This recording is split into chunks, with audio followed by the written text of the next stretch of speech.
Jeez, that was abrupt. Anyway, hello everybody, and welcome to the show where, after the AEW Collision Rampage Dynamite Wreckage, we sift through. The wreckage. You stepped on it, Jimmy. You I stepped on know. it. I literally fucked that up. I was gonna do this. The Wreckage. Oh boy, I totally screwed it up, but Jimmy's got a new toy, so right, and we're gonna have a bunch of audio issues. Let me ask you: were there supposed to be music playing for that first minute? Oh, you didn't hear any music? Nope. Oh, that's strange. There should have been.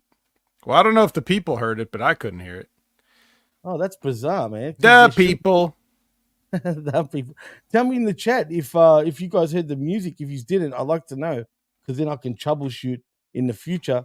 Because I thought I was playing music, hence why the wait. But I was trying to do it via my roadcaster. But I guess it is what it is. And that light behind me is annoying the hell out of me. Looks like an episode of TNA back there. With all turn the lights off, right? These lights. I'll turn that off in a moment. But before we get into it, Vet, how you been, man? How's things? Oh man, well, after last week we ended on we ended our wreckage on a cliffhanger of like, well, how are they going to deal with the attempted murders and everything like that? This is going to be an exciting week coming up, and I kind of feel like they really pulled it back afterwards. Pull it back.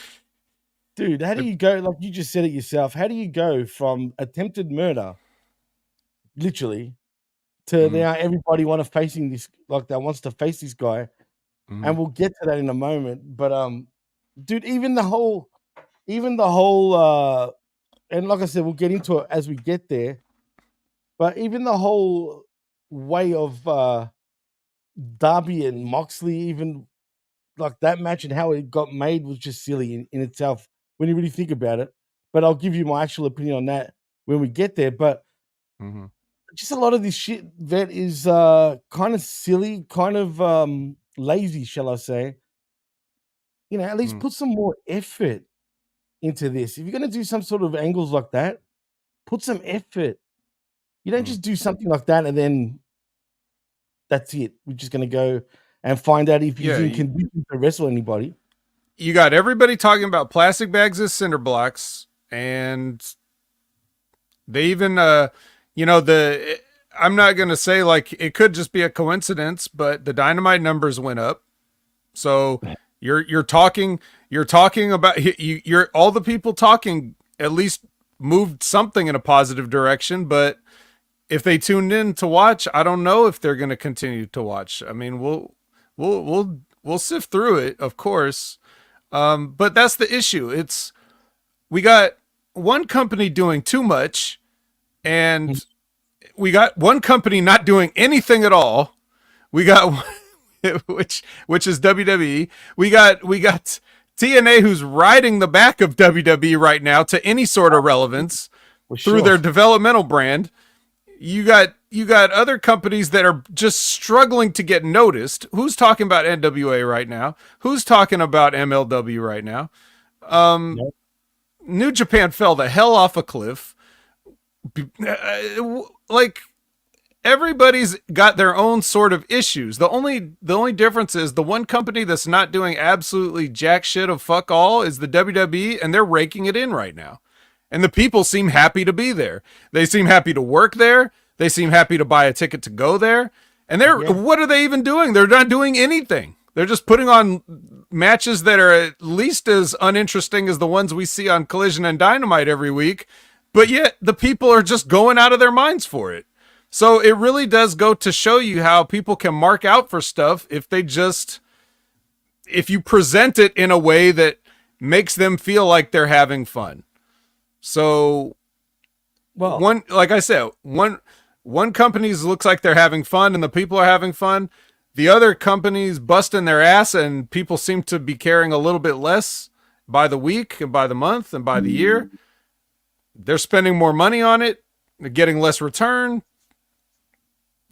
All anybody wants to talk about is the TV deal, which, since when do we ever talk about TV deals in pro wrestling until this year? But now we talk about it every single week.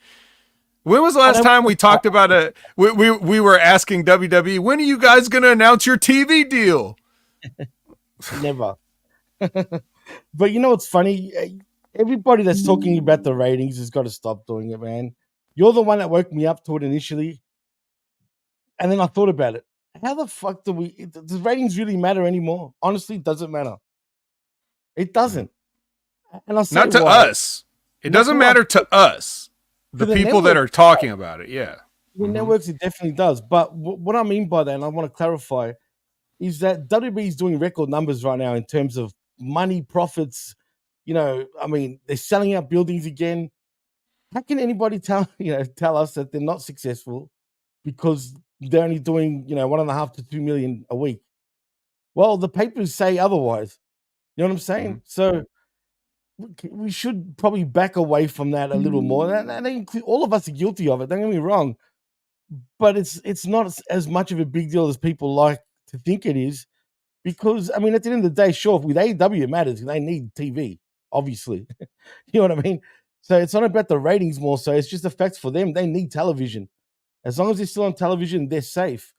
But the way we all go about it, including myself, I was one of those guys, and then you woke me up to it, Vet, and I thought about it. You know what I mean? I thought, fuck, what am I complaining? If you look at the bigger picture, it seems like professional wrestling is in a pretty healthy place right now. Now we can say AEW is losing money and whatnot, and sure, I'm sure they are. You can't have all these fat contracts and just seeing what the attendances are week in, week out, and surely you think you're making money. You can't be. But then again, these professional wrestling, they say the first 10 years in the business you ain't making no money. It took WCW 20 years to make something. Think about it, and it was just as quick as they made a dime. They lost everything after 2 years later. That's true. And well, it's like the old joke, like, how do you become a millionaire in the wrestling business? Start out as a billionaire. So we may actually get to see that joke come true in real time. Who knows? But I mean, that's the thing. It's like if you would expect by the business that the WWE is doing that if the business is anything to go by, their ratings should be doing 3s and 4s and 5s, and they're doing Dynamite debut numbers on Raw. They're doing 1.3s, 1.4s, like the ratings are going down. SmackDown did like a 1.9 or something like that, like recently, but you watch the show and people are going bananas. So obviously what it really means is that live TV watching is going down, right? But interest in wrestling is not going down. It's just that people don't need to sit there when the schedule tells them to watch a show for 2 or 3 hours and then go on about their day watching all those commercials at the same time, right? They can just catch up on clips later. They can just go through social media and see the results or whatever. They don't need to see the whole show, and then that's enough. And then when the show comes to their town, they go buy a ticket. Well, and that's the thing, and it's the way people consume, stuff completely differently to the way we used to consume it back then. Like back in the day, if you didn't have cable television, right, you weren't watching professional wrestling unless it was free, like a SmackDown on UPN when it first started, or Saturday Night's Main Event back in the day. You just couldn't watch it unless you had cable television, right? Or you went to the video store, but that was behind. You're a couple months behind if you went to Blockbusters or something. But the point is, the way people consume is completely different. And if you look at the numbers on social media, there's some things that get millions, like certain segments. I mean, millions, way more than what people have tuned in every Monday, Friday nights, and Saturdays and whatnot. Right. That alone tells me, like, if people are tuning in by the millions on social media, and I'm sure a lot of people watch it illegally. On top of that, we're seeing WWE's doing record figures worldwide. AEW sure has gone a little back, right? But that's their own. They did that to themselves. I'm sure if they were actually smart about certain things when it comes to business, that will be on the right path too. It's all it takes for them is just to get back on the right path. But my point is, wrestling seems healthy as ever. I mean, look at GCW, dude. I mean, they seem to be doing well, and I can't stand their way of doing, what they do. But it is what it is, right? indies are not as healthy as they were, say, during the New Japan sort of hot run, if you know what I mean. During that time, I felt like the New Japan brought up the whole indie scene around the world up in many ways. When you think about it, dude, I mean, during that time, people were very interested. Even NXT, to an extent, also brought up that indie sort of hype and hot streak. Around between 2014 and 2018, say, around that point. Things can be better, of course, but I think things are pretty healthy right now when it comes to the big leagues. Other than AEW, unfortunately, New Japan can't be making that much cash right now, and TNA. I mean, they're on a bit of a renaissance right now on the back of WWE, like you said. Yeah, but it's a bit. Yeah, it's only a bit of a renaissance. But that's the other thing too. It's like we only talk about United States ratings. Right. You guys have your own television, your own ratings, and we don't talk about the Australian ratings for WWE or AEW. No one ever talks about that. Right. But clearly they have deals in place that they get paid for.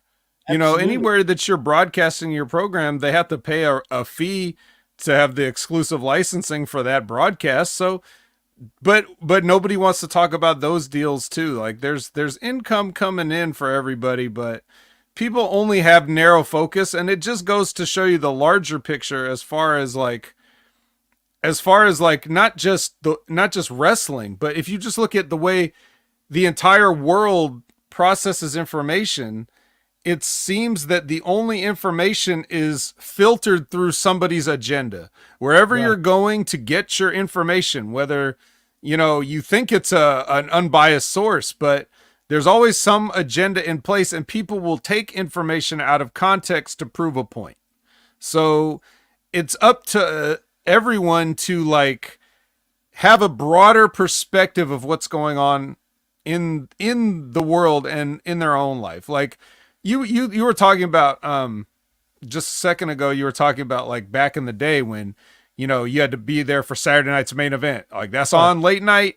We got to watch Saturday night's main event. It's on at this time, on Saturday, and we got to watch it, right? Otherwise, if you can't watch it live, then you have to set your VCR. Now, Jimmy, I'm sure you have programmed a VCR to record something when you weren't going to be able to be home to watch it, right? Absolutely. I used to tape everything wrestling related back in the day. And it was and it was a lot more difficult to do that than say like a TiVo or a DVR where you just click the box and it's like, yes, record this. No, the VCR, you had to figure out what time it was going to be on. You had to put that time into your VCR. You had to do all this. Okay, so you did that, right? Now, how many of your other friends that you knew that watch wrestling, how many of them were even capable of programming a VCR? Not many. I was always into that type of stuff. So yeah, not many at all, dude. I was the one that was switched on from a pretty young age. Most people were like, "Hey, if I miss it, cool. I'll catch it next time." And if you're there to watch it, you're there. No one ever has to worry about anything like that anymore. You can cherry pick exactly what you want to catch up on. And like I said before, the way that companies, we talked about this, I think last week, if you want to benefit your network partners, then you have to limit your social media clips to just small clips, because you want people to say, hey, if you want to see this whole thing, you got to tune into USA Network Live or TBS Wednesday night, or, don't put a whole 28 minute ass segment on your social media, keep those clips small to try to get more people to watch it live. It may not work, but it's better than just giving it away. I mean, you don't owe the people anything. You don't owe them a full segment. So, just give them a taste and then let them come and buy the whole meal whenever the circus comes to town, so to speak. Well, that brings me to the last question before we move on, because this is a great start actually to the show, even though this wasn't actually planned, but I like how we went straight to it. Well, that's the thing. Now that brings me to the Netflix deal, right? What would be Netflix's expectations with Raw, say, moving forward? Because I think WB, because you made me think of this, the fact that WB put out full segments all the time, right? for free everywhere. Mhm. It makes me think that maybe maybe the expectation is not to really have millions by the millions to tune in, right? You know what I mean? I mean, because like you said, if they were wanting to, raise the bar in terms of the ratings, you shouldn't do that at all. Like you shouldn't even do it. You should just put little cliffhangers or stills like they used to back in the day. Remember, like every time you'd miss a pay-per-view, it'd be black and white, on Raw the next night, or like because of blood or whatnot. But they're always stills, right? They were just stills of what happened and what you missed, and you should get it on demand. Like tomorrow, you catch the replay of the pay-per-view, all the time. There used to be numbers even with that alone, dude. But then again, WWE changed the model in terms of how we watch things in some ways. And that, in a way, has probably screwed up a lot of things, even in wrestling and other things in terms of pay-per-view, because, WWE put their so-called pay-per-views pretty much next to $0, next to nothing. Mm. Well, I understand what, like, here in the chat, for example, Revamp Wrestling is saying that people don't care about cable shows and most people use pirate sites. Well, I know that. I've been saying that to you guys. Right, all I'm telling you is the only measures and steps that the companies can take.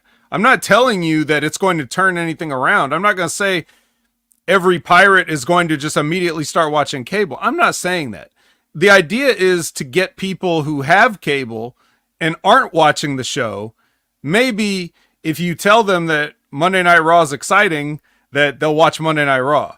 It's not so much about trying to convert anyone that's already used the internet for everything. I'm not talking about that, but you guys know that because I'm the one that's telling you. I think everybody that watch it, I think all the numbers that Raw and AEW and every other cable show or even SmackDown gets is just because old people fall asleep in front of the television. I don't think it has anything to do with anybody really wanting to watch those, so Absolutely. So, I mean, yeah, so I understand what you're saying, but like, I'm also saying that I'm just telling you, like, if you're like WWE, for example, or like with the Netflix thing, it's just to show that you're making the effort that you want people to watch your product in the moment. The same way the NFL wants you to watch the game. The NFL does not want you to watch the top 10 plays. NFL wants you to watch the whole game so that the advertisers that pay them millions of dollars for their spots can sell you their products and you have to sit there and watch it. That's what the NFL wants you to do. They know that some people aren't going to do it. They know that some people are going to stream football. They know that some people are going to steal football with the internet. They know that, but they still want you to watch the game live, and WWE should think no differently. AEW should think no differently. They should want you to want to watch the live show because they have a live show. Otherwise, why is it live? Why don't you just tape it and show it later at any time? You tape a house show and say it's Monday Night Raw and just show it on Monday. Absolutely. If you have a live show, that's because you're trying to emulate live sports, and you need to do whatever live sports does to get the engagement and the real-time people to watch those shows. It's not going to change anybody's mind, like Revamped is saying. Revamp's not going to go back and change his habits. Guess what? Neither am I. But that's not the point. We are not everybody. We are not the majority. We won't be the majority until certain generations have died off. And that's just the way it is. The reality is you have to maximize your profits in every category. You have to be able to do what you need to do for USA Network as well as what you need to do for Netflix, right? Like those are the things that you have to look at with WWE. And all I'm saying is the YouTube clip, if you put up a 20-minute YouTube clip of Seth Rollins and Drew McIntyre getting in an argument or whatever, that's not going to help you because anybody could just go to your YouTube channel and then what? How does that help? How does that help Netflix? How does that help USA? How does that help you? You just gave away your segment. Now, if you show like Drew McIntyre saying like one-liner, and then the next thing that happens, they hit Seth Rollins' music, and then he comes out and dances to the ring, and then you cut the clip right there, Now you're That's like, it. oh, what happened? Now I need, see, this is why I need to watch Raw. That's the psychology of trying to get people to watch your product. So There you go, Vic. oh, You get the applause, bro. Everyone agrees. 100%, man. And you couldn't have put it better yourself. And that's the thing, dude. I mean, everything is going well. How about we stop talking about the so-called ratings because it's not what it used to be. Well, why were we talking about that? Oh, yes. The reason I brought it up in the first place. The reason why are you underwater all the time? Jeez, God, can you fix Australia? Can you fix everything down there? God, only happens with this damn show, you know that? For crying out loud. Yeah, I don't know about that. Let's not get carried away. Yesterday it didn't happen. It didn't happen on the Raw show. That was different circumstances. But this damn show, I don't know why. Right. But I'll figure that out. Is D taking up all the bandwidth for gaming? No, she's playing Xbox, but she's not online. So, all right. Yeah. Shout outs to Todd Brantley for stopping in. Thank you very much, Todd. Have a great day, man. Anyway, man, I wanted to thank you for before, by the way, Todd, and thank you for checking up. I appreciate it, bro. But anyway, yeah, we were talking about it because I said AEW did a lot of hot shotting last week, and the result was a slight bump in Dynamite's ratings this week. Or maybe it was just a coincidence. Who knows? Wow. But the idea is they got people talking and maybe some extra people tuned in to see like, all right, what's the follow-up? And now we're here to talk about the follow-up. Unless, of course, we have other news to talk about, Jimmy. I'll leave that up to you. Did anything else happen that we need to... Am I still underwater, by the way? In and out. It's like you're struggling to stay above the surface. I'm caught in a rip. Let's just call it that for the time being. Glub, well, as far as glub. As far as the news goes, apparently the Motor City Machine Guns, and I thought we've already reported this a couple months back, but here we are again, have signed with WWE and are expected to make their WWE NXT debut this week, as a matter of fact. Vet, have they signed? Are we finally going to see the Motor City Machine Guns make their debut in WWE this week? Sure. I expect them. It'd be cool to have. I don't know. Yeah. What are they saying now? It's going to be like the NXT CW debut? Yeah, well, that I'm not too sure. But you know what? I hope they have their old theme music for their debut. And I'm sure they will because of the TNA WWE relationship at the moment. But we'll see. But it's all reported, still all speculation and whatnot. But apparently they've signed. In other news, and I won't call it news, but this is the difference between a WWE, it seems, and an AEW. If you say, if you tell me any differently, because apparently Drew McIntyre and CM Punk never really liked each other, supposedly. If that's true, then this is how you do business. Because he says, and I'm talking about Drew McIntyre, he goes on to say that he's a professional, so is CM Punk. And, we can come up with things creatively, even if we don't like each other in real life, it doesn't matter. We're both pros and we can come up with some good shit, basically. And unlike the other company that seems to never let bygones be bygones, and shit just turns to shit, these guys can come up and make something relevant, even if they're not really liking each other in real life per se. What do you think of Drew's comments?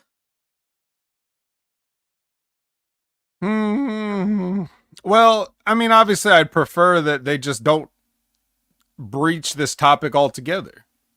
You know, it's just the fans know too much, and that's why you see on social media people talking about like how things are being booked instead of just commenting on what the program shows.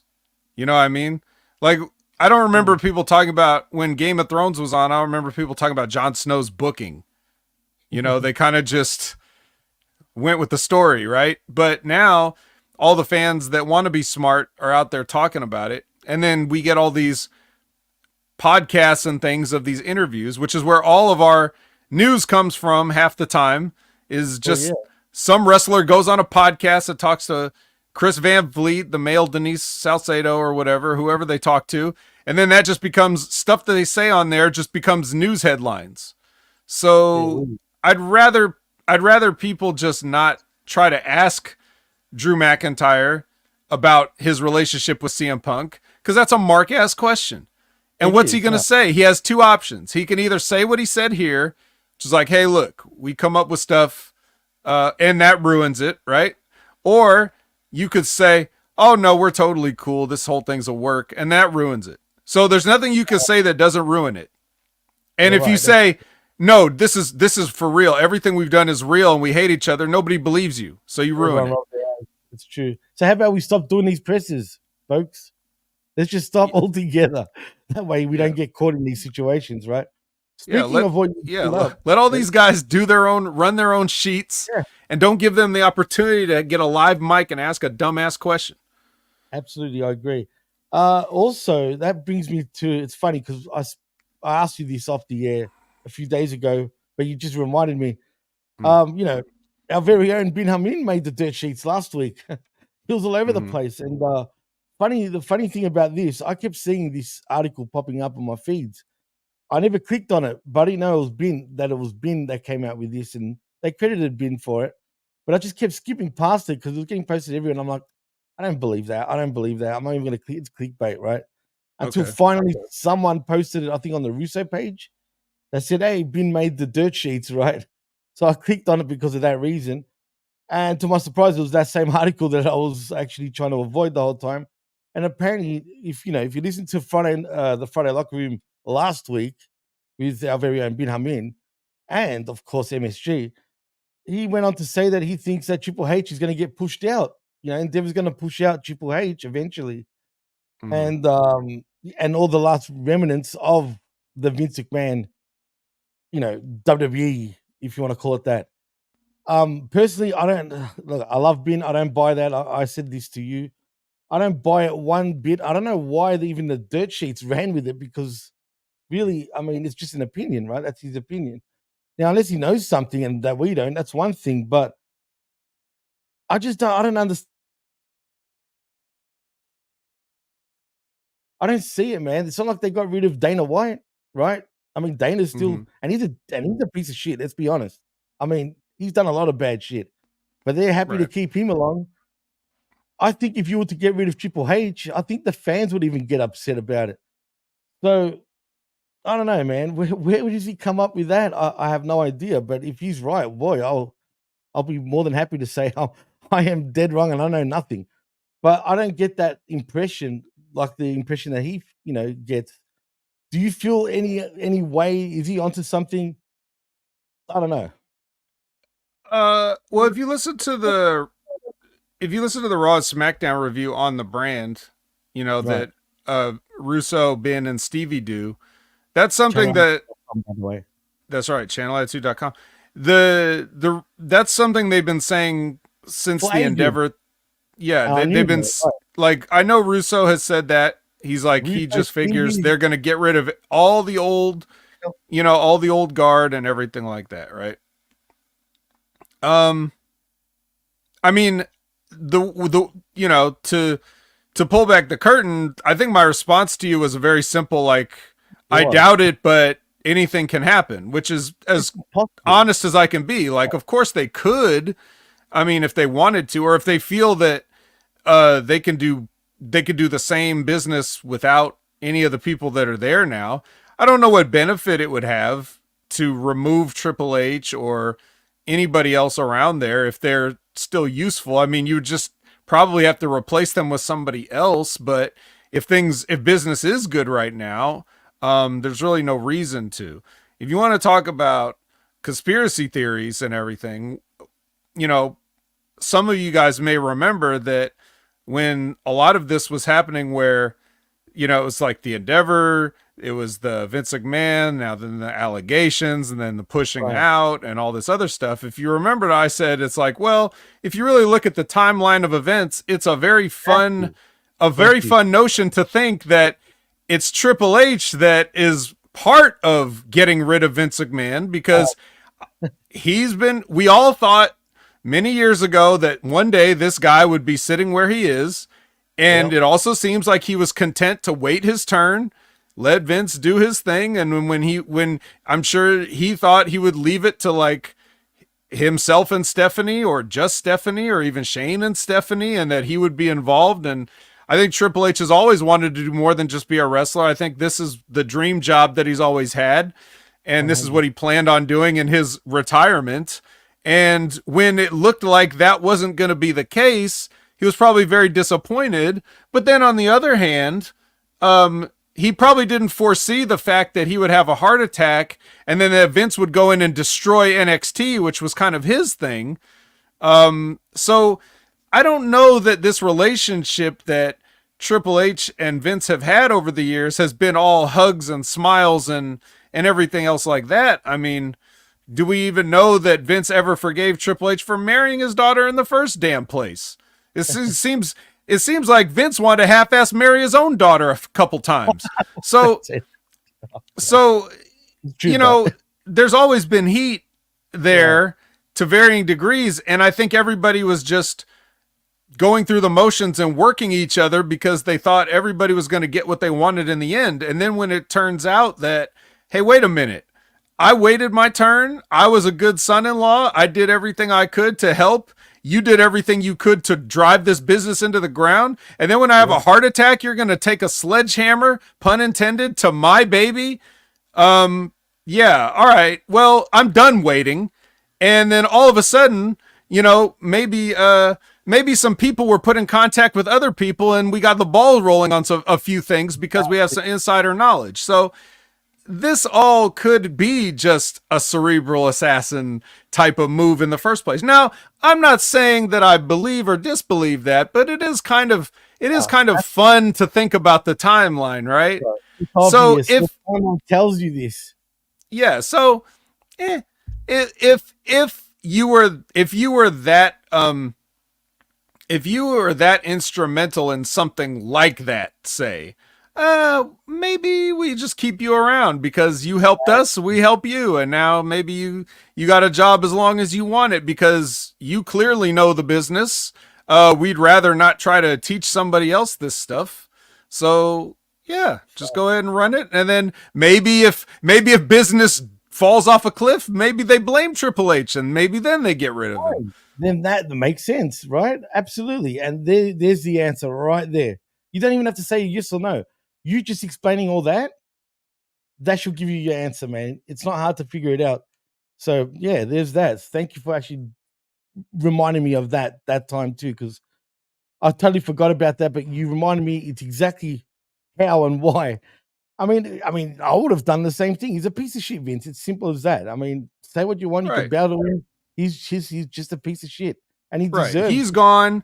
And nobody and everybody is like, that's another thing you see on social media. Besides people arguing about ratings and other bullshit, you also see people arguing as like, well, the Vince McMahon era, this would never happen, or you know, whatever. And like the Bobby Lashley thing we were all talking about, like Vince used Bobby Lashley like this. He even said, I like Vince better. You know, like they have all this stuff. It's like, nobody in like 2017, 2018, 2019, nobody was praising the WWE product and saying this was any good and business was not booming. Nobody was hyping it up or whatever, but they did what they had to do to get business moving in the right direction. That's what it needed to be. And they got rid of a useless old man that was not contributing anything but pettiness. And they got rid of his number one lackey, Johnny Ace, you know, that absolutely contributes nothing to the wrestling business. And the only other people that they get rid of are like, I don't know, I guess, what do you call it when you do mergers and stuff? Redundancies? Like a lot of people have been quietly let go that have been there for like longtime employees.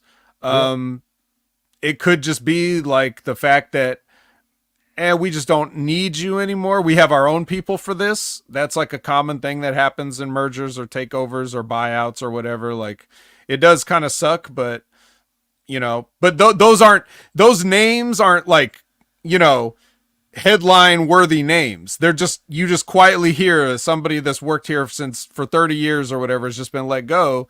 If you're paying attention, you'll catch that. But whatever they're doing as a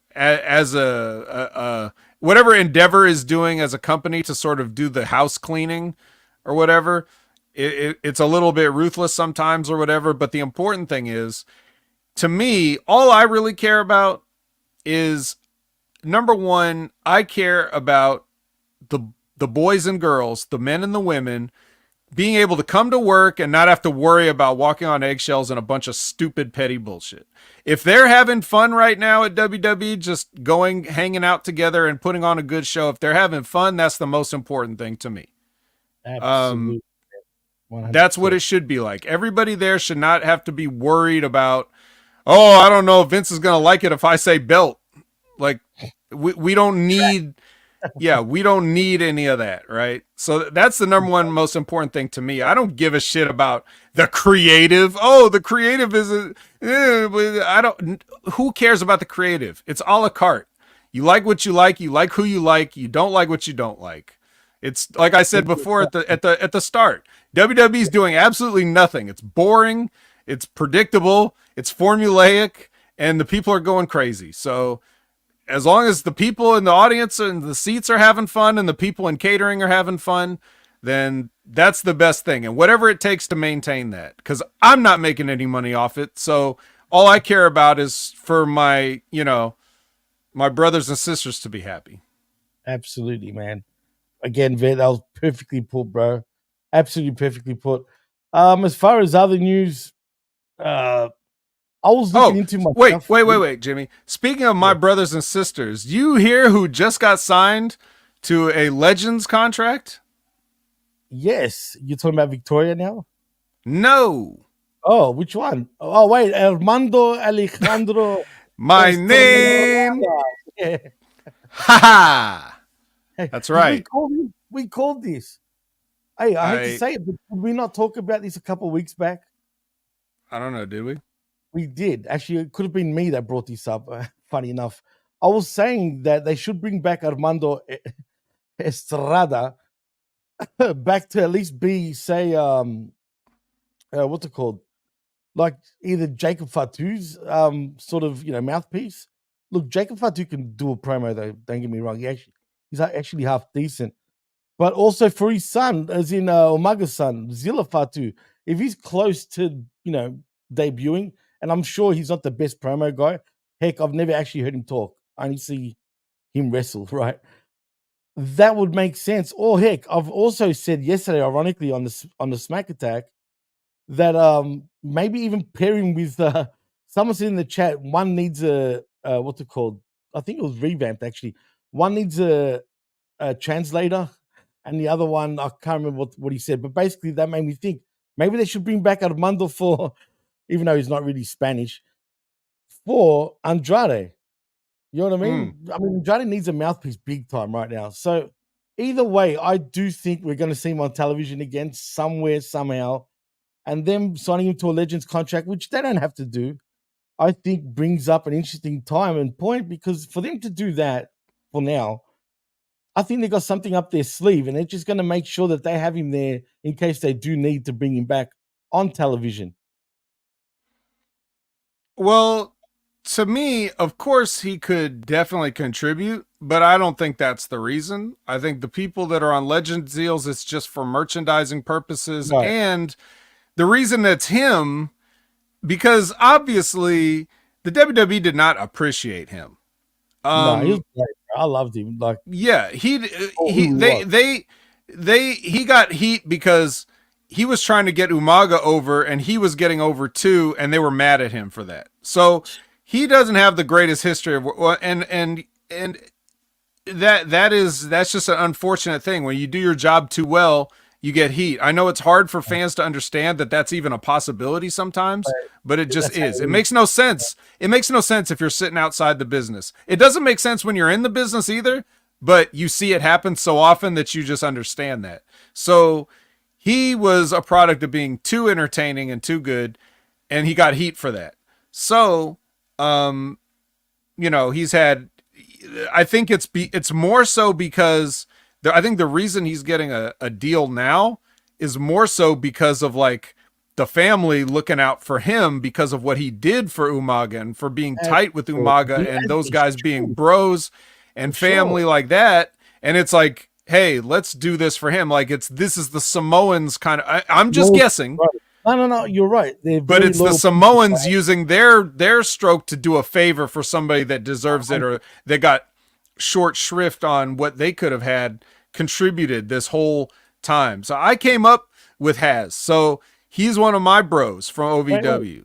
You came. Oh no, you came up with him. Yeah. So I thought Yeah, yeah. you were No, meaning that he you was came up there. with He was there underdog. when I was there. He was one of the guys Okay.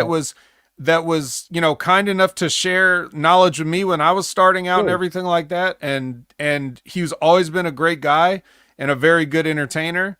Um He and does he a was great just job. Bro. and he came up with that gimmick out of nowhere. He wasn't even Really? doing that. You know, Oh shit. you know, yeah, he's from where was he He's from? an I Arab, think he's an Arab background, isn't he? yeah, whatever he is, I said the wrong thing last time. I want to get this right. You say something else? Palestinian, yeah. Wow, is he Palestinian? Yeah. I thought he He was was like yeah, and Jordanian or something. he was doing in like an Iranian gimmick or some shit like in OVW, Yeah, but cuz it's all the same to of most people, course, but yeah, stereotyping, but but we just call yeah, his nickname in you know, in class and everything was Sheik. We just called him Sheik. I've heard that. I've heard that before. That's Yeah. pretty racist, though. Well, It it's makes just sense. It makes sense. he was doing a but that's what Rip called him because he was doing an Iron Sheik like gimmick. Oh, So okay. All right. I thought you were just yeah, calling him Sheikh because he's Arab, his name is Hazem or whatever. We just called him Haz. We called him Haz or Sheik or whatever. And then one day he just Cuban all of a sudden. So it's like, yeah, when the WWE calls you, you do it needs to be done, right? But he's a great guy and I'm happy for him. And Absolutely, man. you know, I hope to see him again. it may be it's not. I don't say it's too little. It may be a little too late, but but it's certainly not going to be too little. So this is good. Absolutely.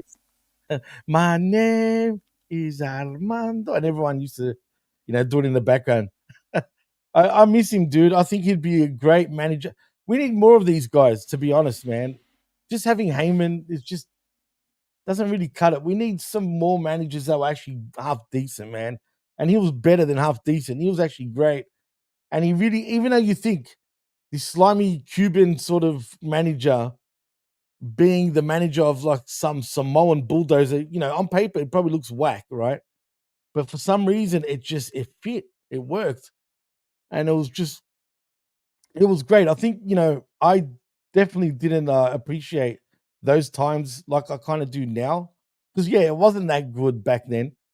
But you know what? It was a heck of a lot better sometimes than look. It was better than 2010, say 2011, 2012. Yeah, we had pipe bombs and shit, but everything else sucked really. And then we had the Daniel Bryan stuff, and still then everything around it still sucked anyway. So Well, yeah, but even the Daniel Bryan stuff sucked because you could tell they didn't want to do it. right, and it was Like obvious they because that's what sabotaged it at every possible turn, and they took all the fun out of it. You know. the fans, went to war for Danielson to make sure that he got his way, and thank God he did. Well, thank you for reminding me about that though, because I'm thinking Victoria. Then I remember because you were from the same class as Estrada. It just came to me, and I'm like, hang on a minute. But speaking of OVW guys, the Outrunners, dude. Apparently, everyone's very happy with them, as I am. Also, seeing them get and we'll get to the point. We'll get to that when we get there. But it's part of the news. Seeing them get that pop, I know it was in Kentucky. It's obvious why they got the pop, right? But that doesn't matter. It wasn't just once. I'm telling you, these guys are going to be pretty popular right now. I think everyone is really starting to get behind them, as they should. I would love for them guys to be pushed. I know, and look, you know what I love? They're Rip Rogers guys, and they've kind of cardboard cutouts of Rip Rogers in many ways. I'm talking about their gimmick. I mean, the look, the pink. You know what I mean? Like the blonde hair. You could tell they're Rip Rogers guys. And I think they're so much better than most of these tag teams in this division in AEW.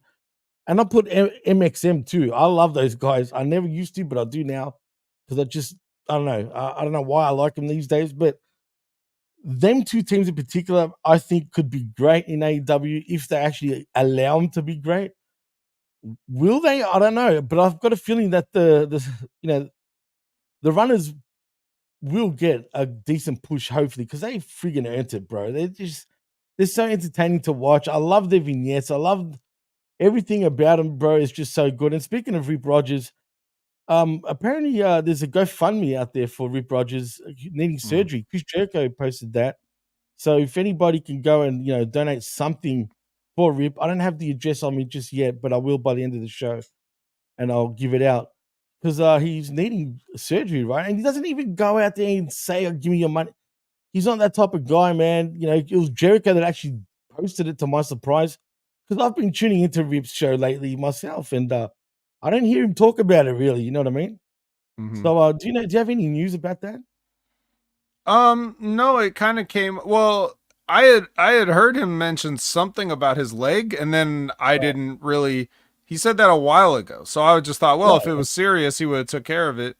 Because I know he has, I know he works, and I was assumed that where he works, he has insurance and everything like that. So I assumed it wasn't that big of a deal, but apparently it's gotten to be a big deal. So I don't know exactly what the deal is, but he's posted some pictures of his leg, and it doesn't look great. So, yeah, you guys might want to check that out. You can just find it. I mean, if you go and search for that somehow, I'm sure you'll find it. I'll post it by the end of the show. Like I said, it just came up to me. What do you think about the Outrunners, though? Well, I mean, and speaking of guys that came up, like I missed one of them. Turbo Floyd came after me.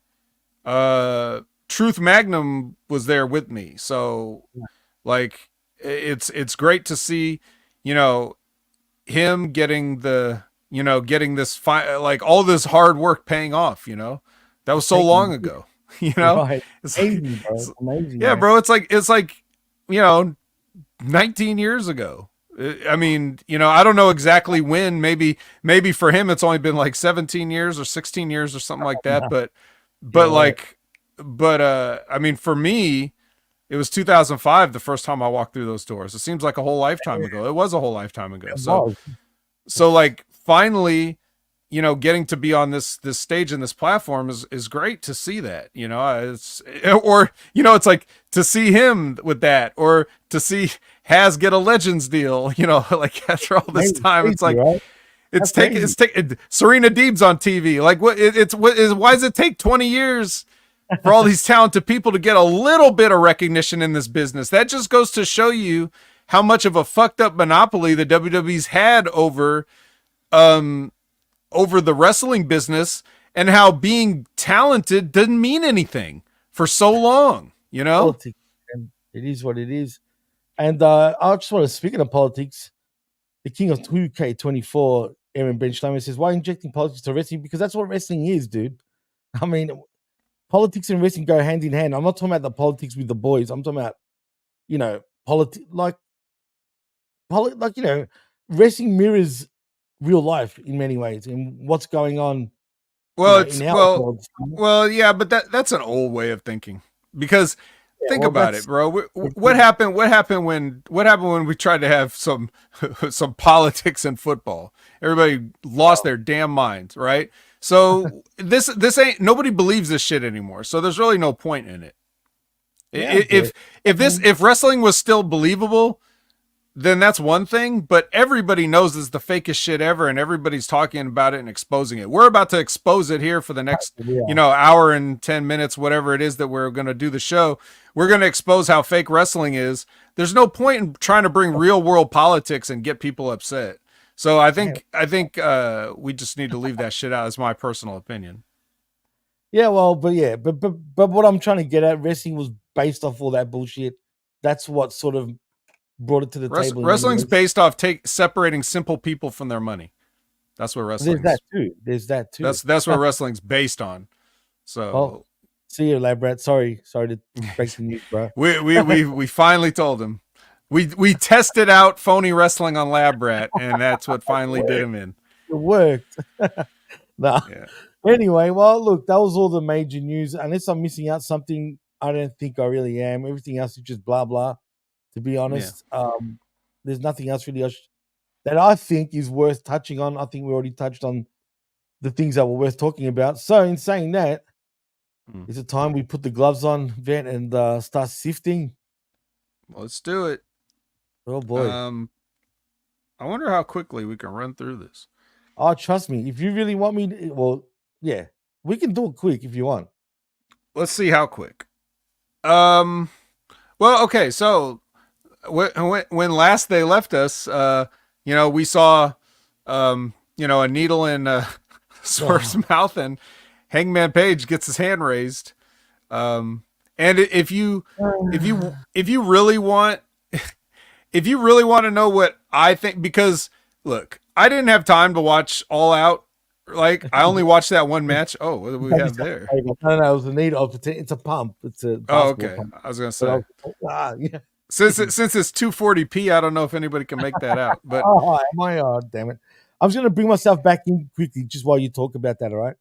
Okay, so basically, what we had was a pay-per-view with a bunch of stuff on it, and I barely got to see any of it. So all I really talked about was that match, but I only had to cram that match in on my lunch break at work. So I basically didn't have time to fully form an essay on what I really thought about all the reasons why this match was stupid and the show was stupid and AEW's been stupid about these things and all this other stuff. So if you really want to hear my like full, like full force emotional opinion on it, just go listen to Jim Cornette's review of the match. I listened to it right before like a couple hours ago when I was at work. I finished listening to it. I endorse everything Jim Cornette said about the match. He basically speaks for me. So if you want to hear an articulate, angry review of the match where he completely breaks down every point of the match on why it was wrong and stupid, you go listen to that and then just apply that to me and pretend I said it because I agree 100%. But that's where they left us. And so now we've got Dynamite. We're going to tune in and see where do we go from here. So what we're going to start with, we're going to start with Jon Moxley, unarrested, coming into the building with his crew. He basically comes out to do this promo because that's the first thing you do when you give an attempted murderer, you give him mic time in the ring to open your show, right? So, well, apparently someone is scared of their life, aren't they? I guess no one pressed any charges. Over 30 years. Shit. Did you hear that by any chance? Yes, I did. Yeah, you know where that was going. I heard part of it. I heard 30 years. Yeah, I was going to play the rest of it. But, he's scared of his life. Yeah. I guess maybe if it had happened right in front of him instead of out in the ring, he would have felt differently. But well, then he would have felt like this. I'm not going to sit back and take this fucking shit. Yeah, it's too quiet. It's probably just playing in your room. It's probably not even coming through the. Jimmy's really got to set up his new Roadcaster properly. So next week, I'm not going to sit back and take this fucking shit. There you go. Okay, that's a little better. Anyway, Mox basically comes out and says, "Hey, I didn't enjoy what I did," and I was thinking, well, neither did we. We didn't enjoy it either. But I get it. Whatever. So that was basically my takeaway from this opening thing. That's the best we got out of this as far as explanations, right? But we're not done with it. We'll come back to it.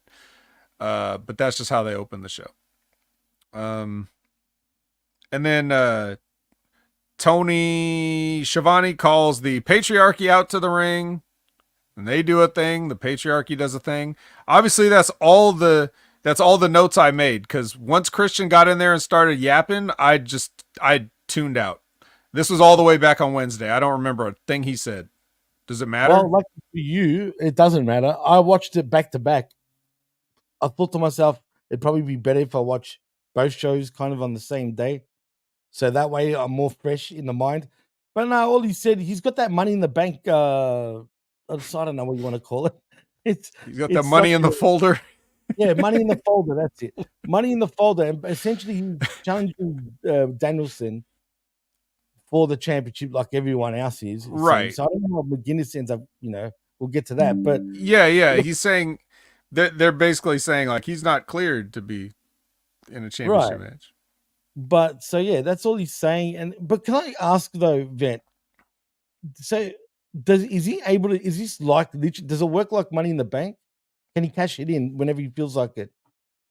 Your guess is as good as mine, but it seemed like he tried to right before Danielson was almost murdered. Like it seems like that's what he was on his way to do. And then that's why the BCC stopped him, because it was like, no, you're not. That's our friend that we're about to kill.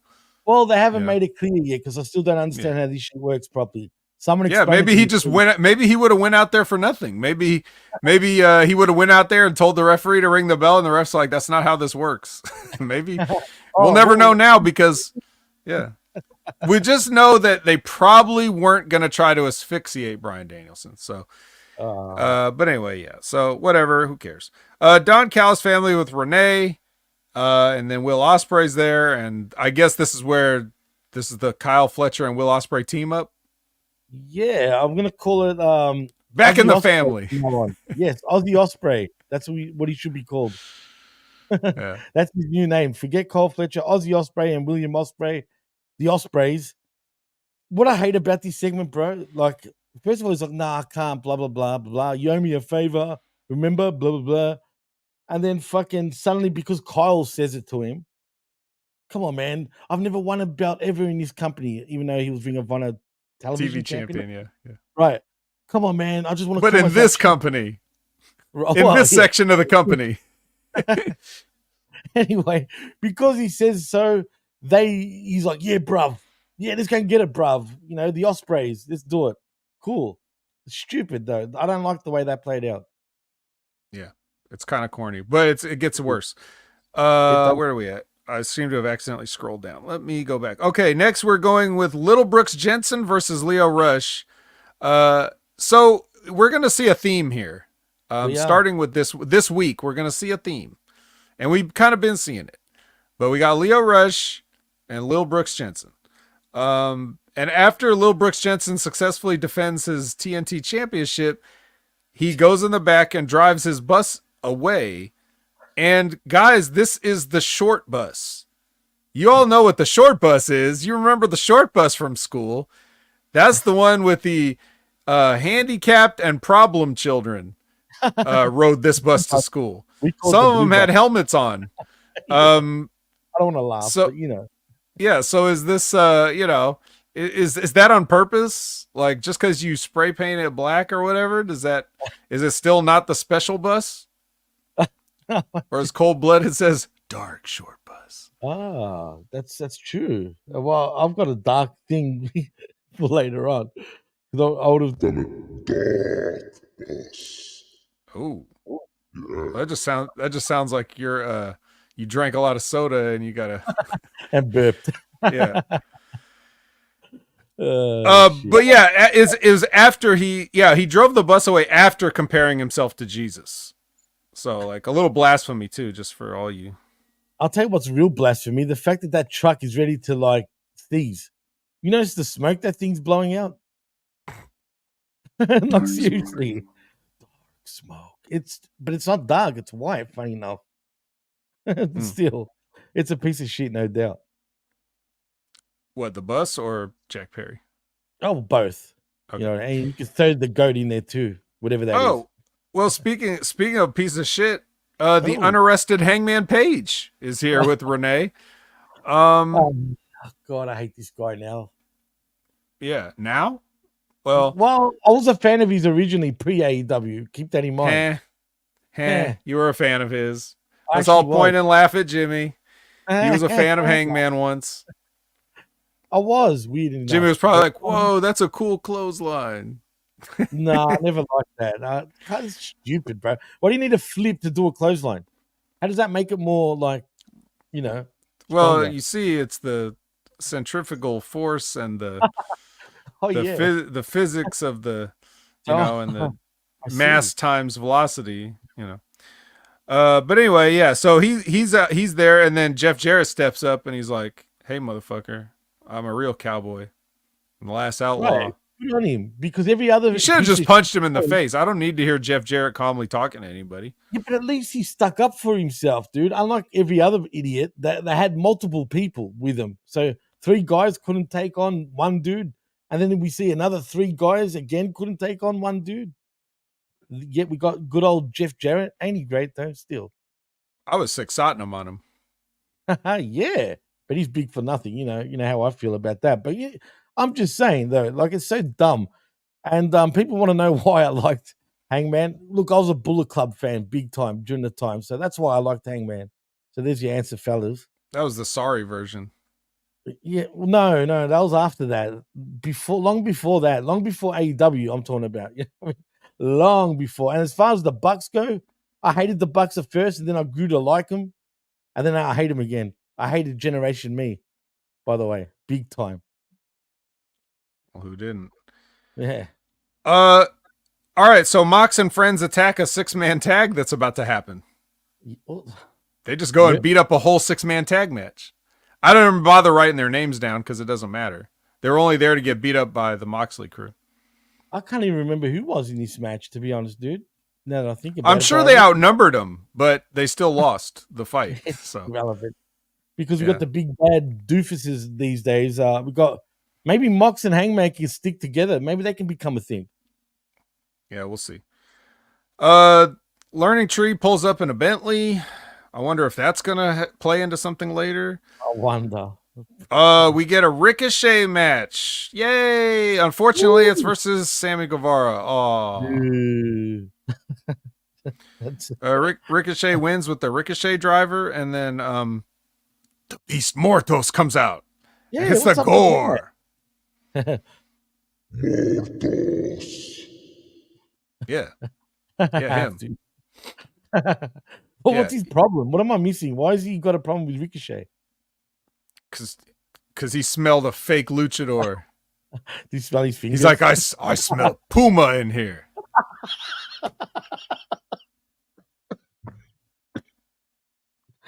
You broke me. Oh, no. Sorry. Shit, that's funny, man. I'm in tears, bro. That is fucking funny. I smelled Puma in you. Mm-hmm. It's the most words he's ever said. He's got it. If anyone from AEW is hearing this, please, someone tell Mortos to just say that. That will get him over, bro. That would be that would get him fucking over 100%. Even Zayn is telling you, man, very nice vet. And he never gives praise. He does. That should tell you something. Yeah. That was good, bro. That's great. All right. So anyway, yeah. So something's up there. We'll get a Mortos versus Ricochet match at some point. But yeah, like Lab Rat says, Sammy, so no Monet. The hate is real. Yeah. Yeah. I was thinking that too, man. It's a good spot, actually, Lab Rat. I was thinking that when he came out. I think Cold Blooded said too, like, oh, he's upset because a while back he like before we were talking about it, he mentioned like he feels ripped off that they got Sammy Guevara instead of Monet. Yeah, well, I mean, it's look, this has got to be a thing for sure, man. And anytime she's not around, that's the only time we see Sammy Guevara, man. The heat's real, man. He's married. He got his woman knocked up. I'm sure he's not going to do what he said he was going to do on that podcast. And I know he wasn't saying that shit like he meant it, but it's dumb of him to actually say those words, period. You know what I mean? Shouldn't say that, but he did, the dickhead. And he's married and seems happily married, mind you. Like, he doesn't give a shit about you, Monet, please. Go away. Already with the bullshit power strokes, man. So, yeah. Zane, I did not watch a house party marathon. There's only one house party movie that I need to watch. You don't need to watch any of the other 7. Hey, I love Kid and Play. But do you smell? I definitely smell some. Yes, that. I didn't even think about that reference, but it totally makes sense. Yes, it does. The Kid and Play, man, that was something else back in the day. Yeah, the parties of the Funhouse. Speaking of party, Renee and Okada. He does his. Yeah, he does his interview. It was, I defended my title. It was so easy, so he's over. Then here comes Don Callis and Takeshita, and say something. Oh yeah, sorry, you're getting to that. That's right. Yeah, they say whatever. Like Don Callis is like, hey, here's a Japanese guy, and then yeah, and then Okada's like, bitch, or whatever. So, but the way he did it was golden. It was one of those things you had to see it, Yeah, I can't replicate Okada as genius. That's why I'm sitting here and he's making the big bucks. That was So just the way you said it, bitch. And then just walks off. Bang! You just done. You're buried for good after that by the man himself, Kazuchika Okada. yeah. Well, it's funny because it's like you see you hear people talk about all the potential and everything that Takeshita has. It's like, Right. which I'm so tired of hearing it, but it's like, to me, he's just like everybody else that does a million things and then nobody cares. And then people get mad at Okada for not giving like he's doesn't do anything, and they pay him all this money, and it's like, That's well, what people say, what is he supposed to do? Like, he's working his spot on the card. If you stick him in the middle of a show against some nobody, why is he going to give you a Tokyo Dome main event? Why should he? Not only why should he, but it doesn't even make sense for the show. Meanwhile, you could have Takeshita in the match, do every fucking move from the top rope and look like he's going to kill somebody, and take bumps on the ramp and take bumps on the apron and take bumps here and take bumps there and do all this. And then he's still what? They sent him over to the G1 because they didn't have nothing for him on AEW TV. Like, how necessary is a guy that can just do what everybody else does? He just does every move that he knows, and that's why he sucks. And then guys like Okada, or even guys like Ishii, that you put them on their spot on the card. If you're like, hey, you're just in the middle of an episode of Collision, they're like, okay, then I'll have a match like the episode of a Collision deserves. And that's what they do. Why should they take bumps? Why should they hurt themselves? Why should they go crazy? Just do what you need to do. You don't get paid by the move. No, you don't. You know, I'm not even complaining about Okada's role in AEW. You don't. I've never really complained about it. I'm cool with what he's doing right now. Sure, we don't see him all the time, but keep in mind, in Japan, it's not like we saw him every week, because there's not there aren't any events that run every week.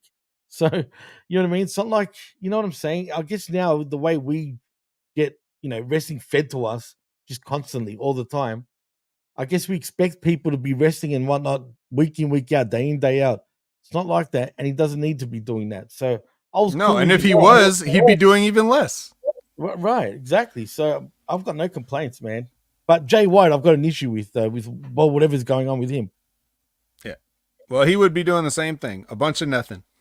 Yeah, apparently. All right. Now is the part where Darby shows up and Moxley shows up, and they have the face-to-face talk that they're meaning to have. This is dumb, bro.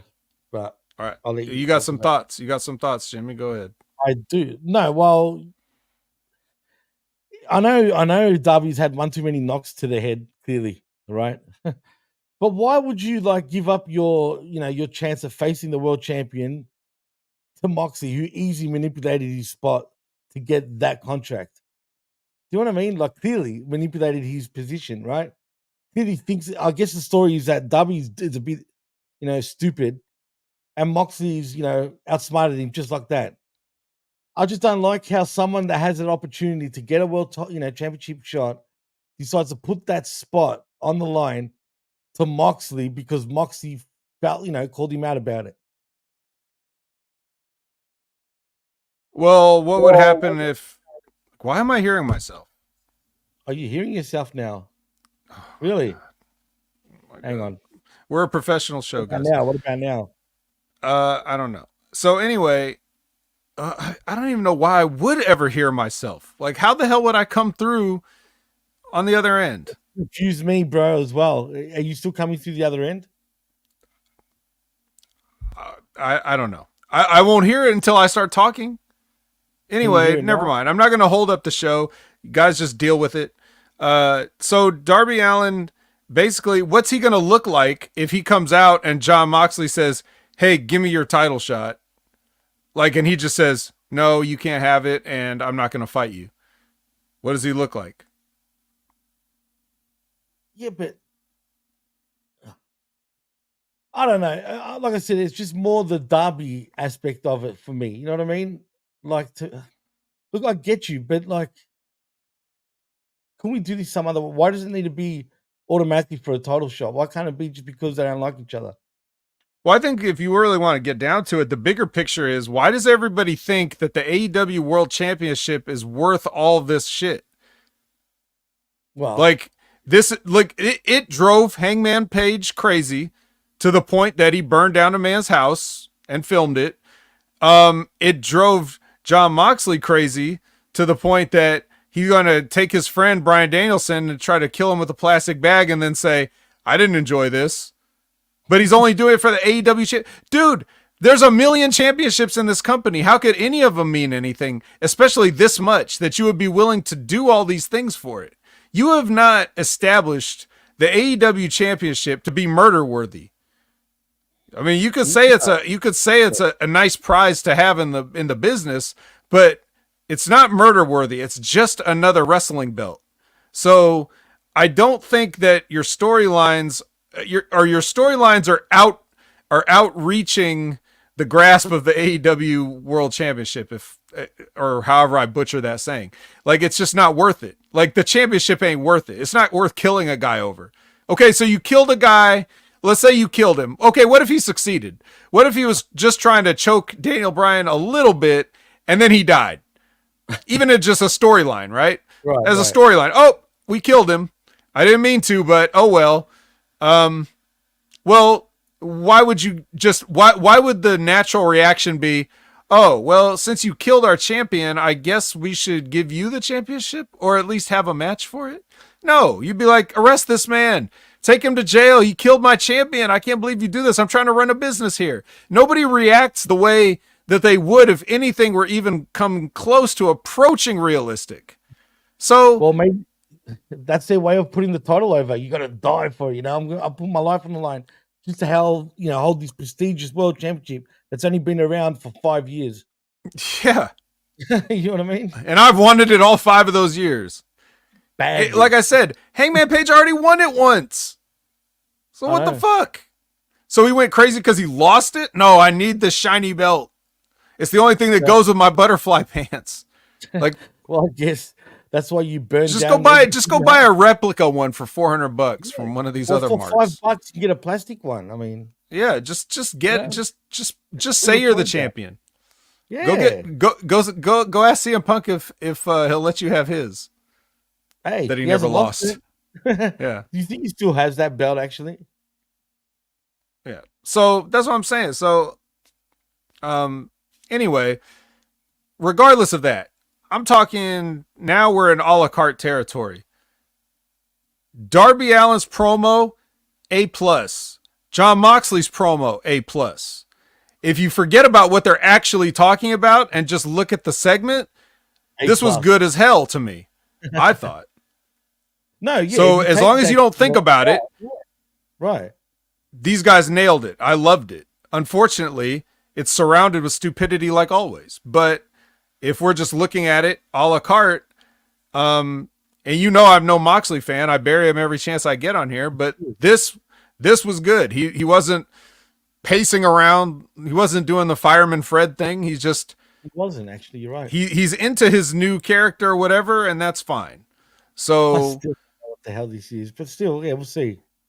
Yeah, and Darby, like I said, Darby, yeah, he's great. Darby's great. And this is probably his best promo. Like he said, he went out there, he said a bunch of stuff. He sounded like he meant it. It made sense. He didn't stutter. Like he had passion behind it. I believed everything he was saying. And aside from just the fact of like what you're saying about how the whole thing is phony, aside from that, because everything else is damn phony, this was great to me. No, I agree. Put that aside. Great promo. Like you said, Moxie was not pacing for once. It was actually paying attention and listening. And Darby delivered it was from the heart. It felt like it was from the heart, like he meant it. But like you said, unfortunately for me, the bullshit in between is what makes this shit seem weird. But other than that, absolutely, I agree. All right. Next, Nigel wants to talk to Tony Khan about something. And then after that, we get the Glamour versus the Queen. And obviously, the Glamour is going to win this match. Sorry, Queen. And how do you pronounce it? Animata, whatever you're talking about? Aminata. Aminata, that's it. Aminata. I like her. She's growing on me actually.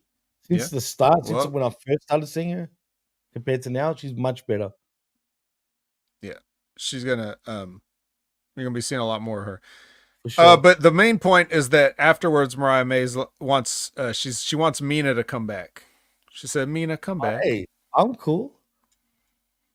All right. Then a Young Bucks promo. I just wrote Bucks promo.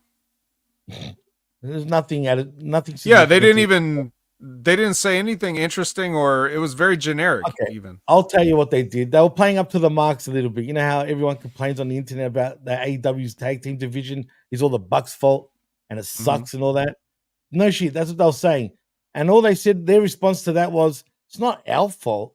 Yeah, it's their fault that everyone else's fault for not having any good tag teams. They are the tag team scene. Basically, they're the champs. It's not their problem to make tag teams, and that's that.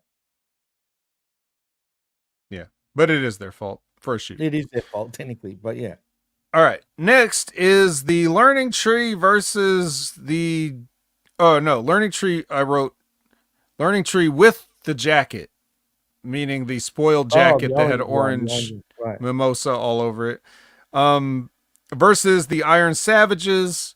And then of course the Learning Tree wins, and we're not going to talk about the match. All we're going to talk about is that Orange Cassidy paid back the $7,000 for the jacket, but he did it with a bulldozer full of change that he dumped into the Bentley. Mark Briscoe was actually driving the bulldozer, the tractor, whatever the fuck was the bulldozer. But that was funny, bro. I actually thought, it was a play on the Corvette back in the day, the cement Stone Cold Vince McMahon. Mm-hmm. And I'm thinking, okay, this is a Bentley. I'm waiting for it to get destroyed, but instead, it didn't get destroyed. The coins, hey, that looked like $7,000 worth of quarters or something in there, bro. I'm not gonna lie, it looked good. I like that. That was a smart move. It was a smart ass move too, mind you. But yeah, I didn't mind it, man. Right, and it also, I guess it took the appropriate amount of time too, because he's been harassing him for like 2 weeks about paying him back for his jacket.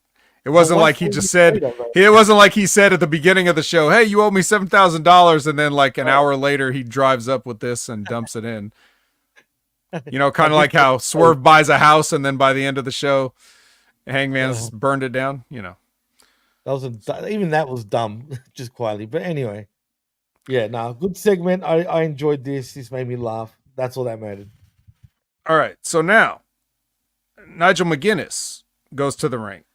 And because he knows that Bryan Danielson is injured and not clear to compete, he's going to challenge him at Grand Slam. Which is at least this works because he's a heel. So it's like, yes, of course you challenge him when you don't think he's going to show up. That's classic heat. But we get the match though still. If he's going to turn up, but does he get the match? Yeah, sorry, continue. I would like a classic Daniel Bryanson does not show up, and then he asks for a 10 count like the Eric Bischoff thing, and do that, and then down the line Danielson can come back and Yeah, this match ain't happening at Grand Slam, in the US. It probably will though. It probably will. You think so? Bro, dude, I have to go with how corny this company is. Yes, I think it will. Yeah, all right. You're right. It's cool. You just got. Can you imagine? Can you imagine if they're struggling to sell tickets to this thing, and then they're just like, definitely Danielson won't be there. Yeah. Not like he's going to draw any extra people anyways, but you tell him he won't be there. But you know what? I don't know how many people remember the McGuinness Danielson feud back in the day, 15 years ago. I mean, I do. I remember it fondly. But I'm sure most people don't, so I don't know how many tickets it's going to fucking bring in. But I've followed McGuinness's career for many, many years. The reason why he couldn't wrestle anymore was because of the hepatitis that he caught. That really, he couldn't wrestle anymore. I don't know if that's and his numerous injuries. Does that mean now that's the thing, dude? Is he cleared to wrestle legitly? I don't know. Why that's are you asking I'm me? not sure. Yeah, I know, true. I don't know. I don't know if this is a ruse, a rouse, whatever. I don't know. I don't know what to think about yet. But like you said, they're AEW. They're gonna probably do the match. I would tease it as much as possible, but you're right. They're not gonna do that. Cold-Blooded says, I cannot confirm nor deny if Jericho actually got that Bentley from the dealership in town. They wouldn't talk to me on the phone. All right. Well, oh, geez.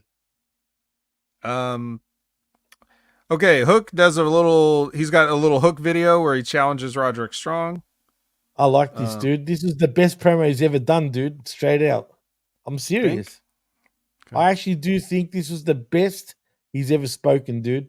For real, man. Right. That should say something, because everything else before that was bad. This, for whatever reason, he came across as clear. He didn't seem nervous, didn't panic. Delivered it perfectly. Like, no bag of chips. no bag of chips. Yeah, no bag of chips. See, that counts too, bro. If we're going to take him seriously, and I love Hook. I'm a big fan of Hooks too. But the chips does make a difference, dude. Absolutely, for sure. Yes. Know when to eat a bag of chips and when not to. Exactly. It was nice that a dog randomly ran past, though. I'm like, Right. what the fuck? Hey, that's just real life. They're just Right. filming this. The main streets of New Red York Hook. City, right? Yeah. So all right, so the main event is a casino gauntlet tag team match. And of course, the makeshift team of Will Ospreay and Kyle Fletcher will win from basically the starting position. We all knew this. I mean, it was dead I'm obvious. in full disclosure, I didn't watch this match. It was so long, I just skipped right to the end. I don't care what teams came out. I don't blame you, and it was long. And look, I've seen worse. What do they call it again? The Casino Gauntlet Gauntlet Tag Team Match. Battle Royale, whatever the fuck, right? Tag Team Royale. Yeah, but it wasn't too bad. Look, I popped with the Outrunners coming out because the whole place went wild, bro. Like when they came out and their song hit, and I love their tune too. The place just went bananas. Even when MXM came out, the place went bananas. But I will say that the Outrunners were the most over, surely, except for Osprey and fucking and Aussie Osprey. I just hate the obvious. Like, I hate the predictability of AEW. Once they put them two as a team, you knew they were going to win. Then again, they might have been thinking, oh, people might think they're going to turn on each other. They didn't. They nowhere near did. And they looked like they were ready to fuck after the match. They were rolling all over the ring, dude, on each other like idiots, straight out. But it is what it is. Well, I can't wait to see that match against the Young Bucks, boy. Let me tell you, that's going to be an all-time classic. Going to be a fucking headache, 100%. Literally, a headache. Mm-hmm. Well, that was Dynamite. Did we survive? No burn marks? Maybe. And all we got as a follow-up to what we saw, obviously, Swerve can't be anywhere near here. He's basically dead, right? Swerve, man. Again, I hate how they do this, bro. Well, look, you can't just get injected in your mouth and then come to work a few days later. I can. Oh, yeah, true. I guess it's so much of this isn't work. This is just a podcast. But they're just, do fuck you, AEW. Do better, man. Jesus Christ, stop doing this shit. I wonder why they and people tuned in too. Yeah, a few. Yeah, a few Zane. I used to watch Saturday Night back in the day, like when it was half decent before Nitro, here and there, and even then I didn't like it. So fuck no. Afterwards. Yeah, what's the relevance of that question? I guess let's move on to Rampage. There was no notable Ring of Honor action this week, so you can skip through the whole round. There was nothing notable that happened on Rampage, bro. Okay. Well, like I was saying, there's nothing notable that happened on Ring of Honor because some of these people make crossovers. That's true. But nothing. Just nothing. All right. Now, but as for Rampage, they had the conglomeration taking on the Dark Order, and this went to picture-in-picture. I was like, please. Really? I actually didn't watch Rampage. But you can't put this, you can't just put this away in a couple of whatever. Dark Order is something to them, it seems, bro. Sorry? Did they wrestle the Dark Order, you said, right? Yeah. That's why, because it's a Dark Order. To them, there's something, there's still a big deal, maybe. Who knows? But they're not. I know, but Still, I mean, well, whatever. The Underground Kings confront the Ring of Honor Tag Team Champions. We got a Camille match. She wrestled Robin Renegade. And I guess it was a squash. What's wrong? How bad was it?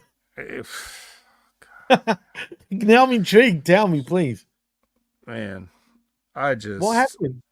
I want to look. I'm trying to like Camille. Okay, is she that sloppy still in the ring, dude? Bro, really? I just don't. What is happening? She's always been sloppy, but no shit, like that bad. Damn. I guess she is. Wow. Anyway, here's where we get an interesting. Christopher Daniels challenges Lil Brooks Jensen for some reason. Yeah. Why? He's like, I didn't forget what it's like to be a wrestler. I'm a wrestler, and I'm gonna teach you a lesson or whatever. So that was the backstory of why that match happened on Collision. Because he cut one promo. That's the backstory on a show that nobody actually watches. Yeah. Wow. Interesting. Zane says UGK was. I know that was. I always call them the Underground Kings. Like what are the Undisputed Kingdom? Is that what their names are? Tall Ace Austin with Mickey Mouse gloves and the guy with the backwards hat and the wife.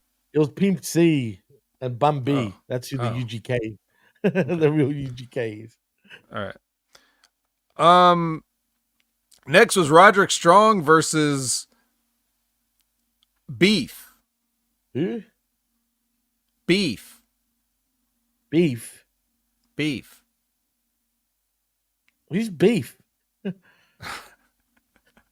Really? I wanted to transition into another rap reference, but anyway, no. Okay. Well, you've heard of you remember JD Drake? Yeah. And he had a partner, Anthony Henry, right? Right. That's Beef. So I don't know where JD Drake went. But some other fat guy showed up and started hanging out with Anthony Henry, and they're saying as a gimmick it's his cousin. Now I don't know if it's his actual cousin. But anyway, he's a gimmick cousin. And anyway, if you haven't seen this guy. I remember now. No, I do. I know who it is now. Okay. I think. So,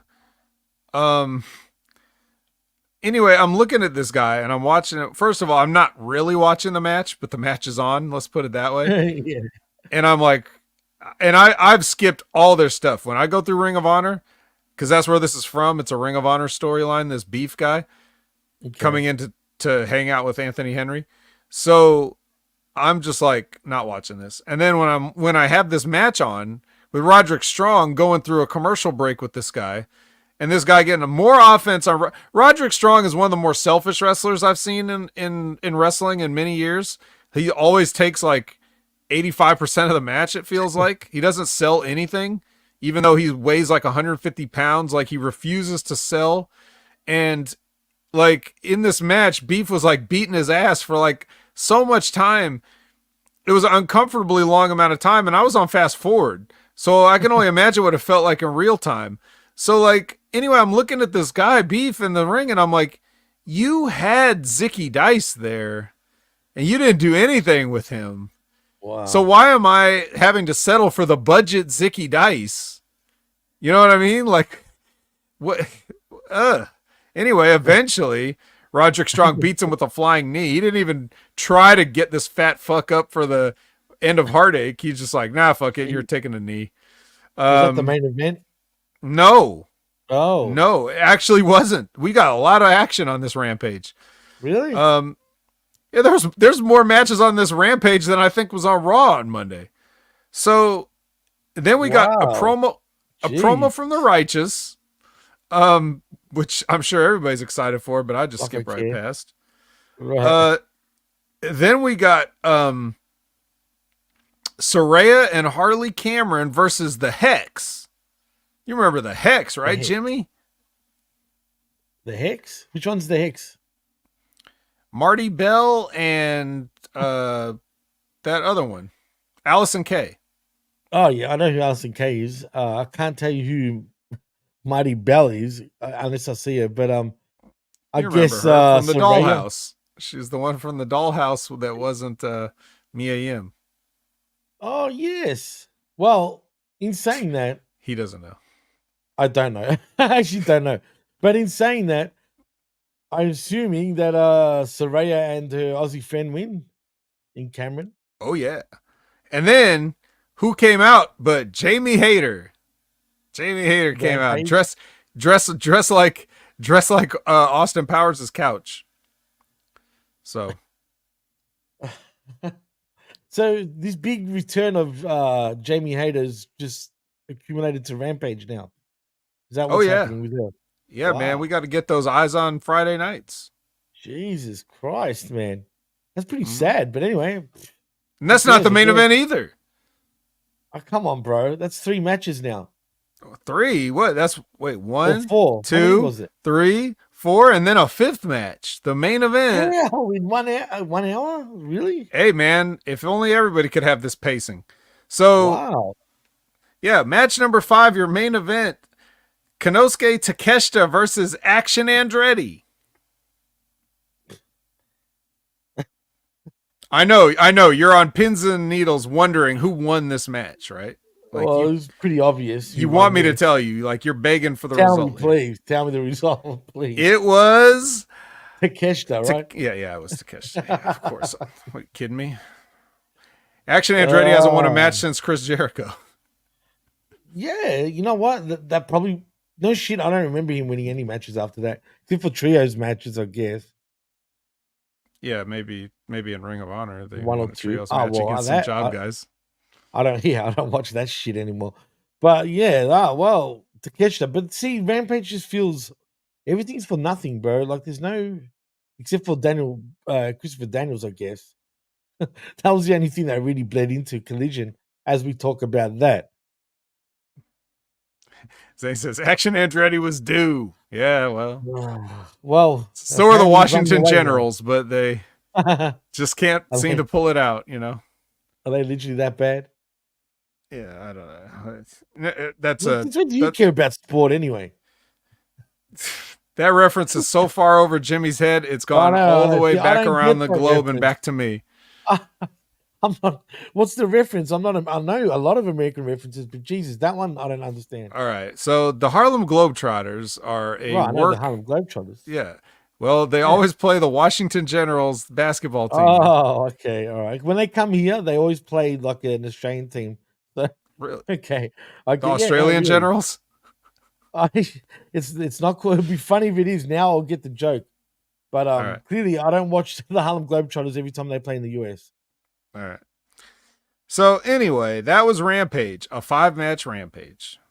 They rampaged all over that hour, and got us all the way to Collision. They did zero business from All Out, obviously. Like that's why I'm asking, like, why any one of these people was on there? Why was Hayter like being even Camille? It's like she was banned from All Out, so she couldn't. Yeah. Was money's too good for fucking Rampage? So I'm even asked that, right? But she was on Rampage, wasn't she? A couple of weeks ago, I think. Well, not this Rampage, right? Not this one, but she was on once, I believe, if I remember correctly. Yeah. I mean, if you're there, like, because you're doing the taping, right? So, sure, might as well. All right, Collision time. Short Bus Brooks versus Christopher Daniels to start us off. And so what I was saying is we're getting a theme here. What you're seeing here, they are burning through every guy that's smaller than Jack Perry. Pretty soon they're not going to have any more. There's only so many guys that are this small, and then he's going to run out of dudes.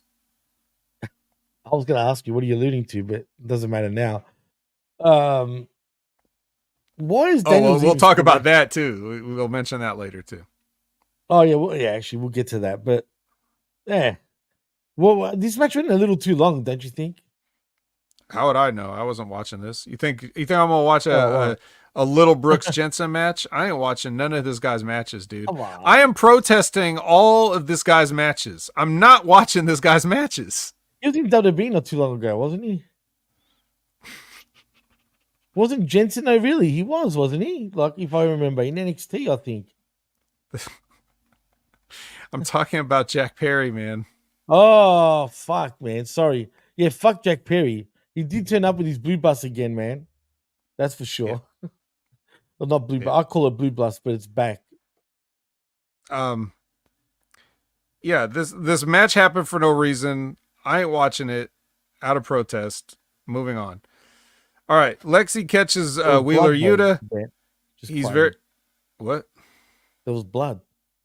Oh, you know? Yeah, Daniels was busted open, little scratch on the forehead. Oh, okay. I thought Jack Perry had his period or something. Oh well, they could. I was gonna say, how could you tell with those black leather pants? But it could have been that. He was wiping it all over himself for crying out loud all the time. But whatever. I ain't watching it. So Wheeler Yuta's a little bit despondent here. She tries to ask him, what's up with Brian, and he ends up repeating himself, and he's kind of sad, and he's got a match. Like, what? What'd you say again? What was the question? Yeah. Poor Wheeler. Damn, did him crying like a girl, literally, on the pay-per-view, has totally. I don't know. Is it supposed to make people care about him even more? Or like, for me, it's just like, wow, look at you, child. Everybody's just dead. Well, I think most people are just going to think what we thought, which is like, well, why don't you just bite his face if he's holding you? I know, but why didn't Daniels actually rip the bag? I digress. All right, so it's the Conglomogram versus the Beast Athletes. The Beast Athletes in. That's right. So, obviously this is amazing, right? Amazing. Actually, It was kind of entertaining. It wasn't that bad. Yeah. Well, you got Mark Briscoe and Hologram there. Yeah, look, it wasn't actually Kyle O'Reilly, kind of. Yeah, he's fine. You know what? I did say this was the match of the night, believe it or not. Match of the night. This gets the match of the night stamp from Jimmy T. Possibly. Well, there's one too many trios matches on this damn show every week. If you just said that Collision was just the trios only show, then cool. Yeah. But they don't. They don't say that. No, they don't. Right. But week in, week out, we get minimum 3 trios matches on one show. Minimum. Mm-hmm. And this was another one. But, so Hologram, of course, is going to pick up the win here for the team. But then that one guy, what's that guy? The Beast guy? What's his name? Yeah. He gets a little personal with Hologram. Looks like he does. He's smelling another luchador. Like he's like, hey. Wait. What animal is he sniffing this time, actually? Well, I don't know if it's an animal or whatever, but he's like, I smell Aramis. Aramis. Well, does he smell Taurus? Yeah. I don't know. Maybe if he checks under his arms. You know what? Mortos always is growing on me every time I see him. I don't know what his problem is. He's got problems. He's becoming a bully, bro, and I like it. I want him to just growl his way to the championship. Why not? Yeah. He just growls and then the person leaves their belt on the floor and just forfeits. Yeah. He reminds me of King from Tekken. You know how he doesn't actually talk? He's just yeah, that's what he reminds me of, man. So I don't know if they got, that from Tekken by any chance. Someone was a Tekken fan and they saw that.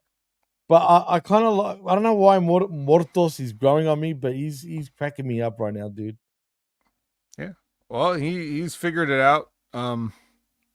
He knows what to do now. He basically, but it seems like this is a good gimmick though, where it's like he keeps being on random teams, and then they lose. And then he like takes it out on not his team, but like the other team that beat him. Yeah. He's like, well, you didn't beat me, you know? Oh, man, Or even that match like, he had nothing to do with. Like he had nothing to do with Ricochet and Sammy Guevara, but he still attacked Nothing, Ricochet bro. afterwards. But like you said, he and then that's what right. happened. That's what happened. All right. The next Love thing it, that man. happens is that the they show some clips from, speaking of luchadors, they show some clips from CMLL where Chris Jericho went down there for their Oh. big 91st anniversary show to have a 2 out of 3 falls match with Mystico, who's number 10 on the PWI 500, by the way. And what then the fuck is up with that? and then he apparently Orange Cassidy came in to help out his good friend Mystico. And so that happened at CMLL, and then here's Orange Cassidy, and then the Learning Tree beats up Orange Cassidy now. As they should. Because obviously the rest of the conglomeration was just out there having a match, so they took advantage of a lone Orange. Oh man, look, whatever. I'm assuming Orange will win this feud, but something tells me I wouldn't be surprised if Jericho ends up beating him whenever they wrestle at, I guess, Grand Slam. Apparently, and like Revamp said, it's compelling television. Trust me, it was. Actually, was. Storyline continuing. It's a long-term storytelling. Yeah. Who says they don't know long-term storytelling? 4 years, boys. He hasn't forgiven him for that jacket. Even though he paid him back in change, that didn't save the jacket, and it ruined the Bentley. So, man, imagine the scratches from all those coins. Yeah, terrible. Can they just put cement through it at least? Now he owes him another $7,000. Yeah, 100%. So then they show some vignette of somebody watching DVDs. Did I miss this vignette? Who was watching the DVDs? I'm not sure. You look like a I might have walked out for a split second because I don't remember the DVDs. It was a bald guy. Could have been Stokely Hathaway. Could have been. Oh wait, was he watching Nightingale? Was he? I don't remember what was on. I can't remember. I think he was. I know who watches DVDs anymore. Jeez. This guy. It probably is Stokely. Well, I mean, who else could it be? I think I do recall it now that I think back on it. But whatever, we'll see where that goes. Because let's not talk about that match again at All Out or All In, whatever. All Out. Let's not. Lexi is with the Glamour. And then Yuka Sakazaki's back. Yay. Actually, she's been gone. She's been gone, Jimmy. Yuka Sakazaki's been gone for. This isn't a match, by the way. This is a backstage. No, later on, but yeah. Yeah. So. No, the next. No, are you happy for Yuka? I just wanted to quickly ask. Yes, I'm ecstatic. Okay. Next match is Wheeler Yuta versus Anthony Henry. You know, the beef cousin. This went way too long, bro. Yeah. This went a couple of commercials, I think. I was thinking when I was watching this, like, okay, so the first thing based on everything that happened is Yuta's got a snap on him. And I was like, that's the whole story. Well, he did. Sort of. Yeah. He did snap on him, but it took way too long, like you just said. Nobody wants to wait to see all that. It shouldn't take that. Like, by the time he finally snapped, he should have been too tired and beaten up to snap. He should have just gave up. Oh, no. Dude, please. He turned into Danielson with the kicks and everything. Yeah. Please. So, I don't know, man. I don't know who tells these kids what, but. Yeah, I know. Look, man, like I said, how am I supposed to take Yuta serious again? Not that I ever have, but if anything, after his little crying session, you know what I'm saying? So, and who he beat does nothing for him. Well, here's a problem. Much like Daniel Garcia, You tried to force Wheeler Yuta on us. You tried to make us think that he's a credible wrestler or like a credible badass, because we know he's a wrestler already. But I mean, Right. you put him with the Combat Club guys. Then you try to push him. Then you give him the pure championship, and then you focus on him like he's just equal to these guys. And then you try to do this story. Well, if you wanted to do this right, the whole time he was with the Combat guys, he should have been the guy eating all the pins. He should have been the guy getting beaten up by his own teammates, like they kind of did, but not really. They didn't. A little bit, right? They didn't commit to it. Right. They just half-assed did it, and then made it seem like he was on their level. Now, if you had done this whole thing where you basically used him as a doormat, or like a dog that gets kicked, like a puppy that got kicked or whatever, and then after all that, then you choke out Danielson in front of him. Then he does this type thing at this match where he finally loses it. Now the people are going to be with it because they've been wanting him to do this the whole time, and then he hasn't done it. And Anthony Henry's not the guy to do this on, because Anthony Henry has had nothing to do with anybody this entire time. It should have been a complete smug douchebag heel that is like taking advantage of Yuta because he's not in the right headspace of this. Right. And then the first time he tries to do some dirty tactic or whatever, that's what causes Yuta to snap, and then he fucks him up. You could even have Yuta disqualified for not listening to the referee and bludgeoning this person. Right. Yeah. Anyway, that's how you would have done the story you wanted to do. Instead, you did this. So you kind of got the idea right, but you did everything leading up to it wrong because you have no foresight whatsoever. No foresight, and never have. Again, it's frustrating, bro. They continuously do this. They don't know how to think, man. They don't know the fundamentals yet still in professional wrestling, which is bizarre to me. Yeah. It's a fundamental way of getting someone over. It's easy, right? Like you said, treat him like the old dog Yellow, right? Like you're about to shoot him in the back. Like, you know what I'm saying? But they don't do it. If you book like there's no tomorrow, then what are you going to do when tomorrow comes? True. It's a good way of putting it, actually. Booking like there's no tomorrow. I wonder why. Yeah. Anywho. Yeah, so that happened. And then we get Lexi with Serena Deeb and Queen Aminata. Deeb says the offer from last time still stands. Like, you can still, I'll still give you my advice. And Queen's like, whatever. And Anna Jay's back from Japan. That list of people that I was saying that is smaller than Jack Perry, she's not one of them. It's definitely not one of them. But you know what? I forgot all about it, dude, which is a shame.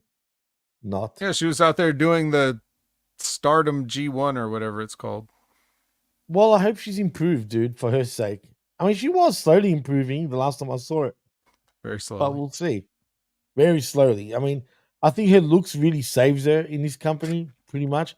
I'm not kidding. Yeah, we're not watching for the wrist locks. Clearly not. I mean, she's a good-looking girl, bro. Like that, she's probably the best-looking. Arguably, she's definitely one of the best-looking ones there. I mean, shit. Well, okay. Next match is Commander Party versus Ring of Honor. Commander Party. Why are these guys a thing? Like, what's that? When did they become a thing? Like, why? Just now, right here. I think Commander was with another team, I think a week ago or something. I don't know, bro. Cool. Private Party is becoming a public party for them these days, dude. It's just not working, bro. It's just everyone's invited. Everyone's invited except for them, it seems. Like party in your mouth and everybody's coming. Yuck. Oh yeah, no. Look, bad for parties. Put it that way. They're not doing any well with parties. And revamped, I believe Anna Jay is still with Jack Perry, unfortunately. Yeah, imagine that. God, that poor woman. You better have something And no one else has. I'll tell you that. Put it that way. Someone else has got it. She's I'm probably sure over they there do. in Japan with some guys that got it. Well, I don't know, but yeah. It is all speculation for the sake of entertainment. All right, so Tony Schiavone asked Nigel about Grand Slam, like, well, what's the deal? You getting the match or not? And he's like, I don't know. All right, now it's Serena Deeb versus Yuka Sakazaki. And Mariah May goes to the desk for commentary. This was brilliant, dude. The commentating on this match was some of the best I ever heard, period. But it was awkward as well. Yes, I agree. On both counts. Yeah, It was very Mariah awkward. May finally, actually being funny for a She change. fucking cracked me up, bro. She's, man. Yeah, she Those was stiff saying like comments- Yuka was 10 years old. Tony was like, Tony was like, she had a 10-year career, and she's like, she's 10 years old. I mean, she does look kind of 10 years old. But what's even funny is her flirting with Tony and especially Nigel, though.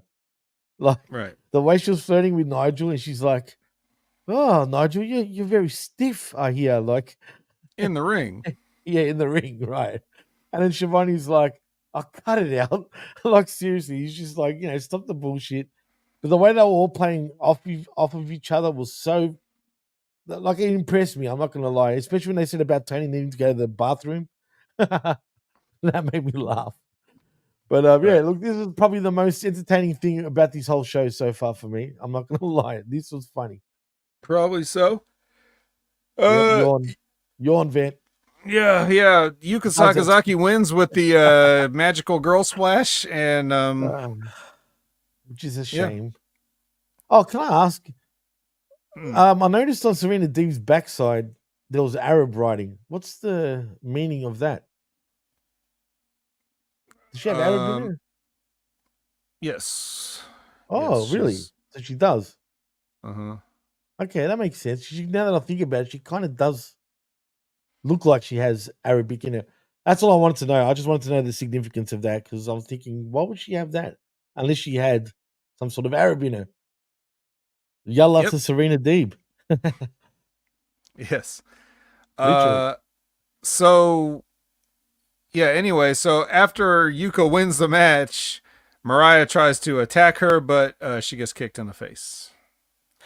So. And then she rolls around like an idiot. Yeah, don't mess with the magical girl. Don't go messing with the magical girl. Well, wasn't she a genie at first? I mean, I think that's what people assumed, but yeah, she was. Well, like how are you saying supposed she to was get genie. over? How are you supposed to get over in a wrestling gear that you're a magical girl? You got to kind of dress like a genie a little bit.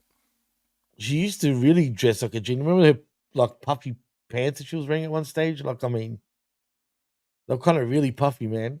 Like genie-esque.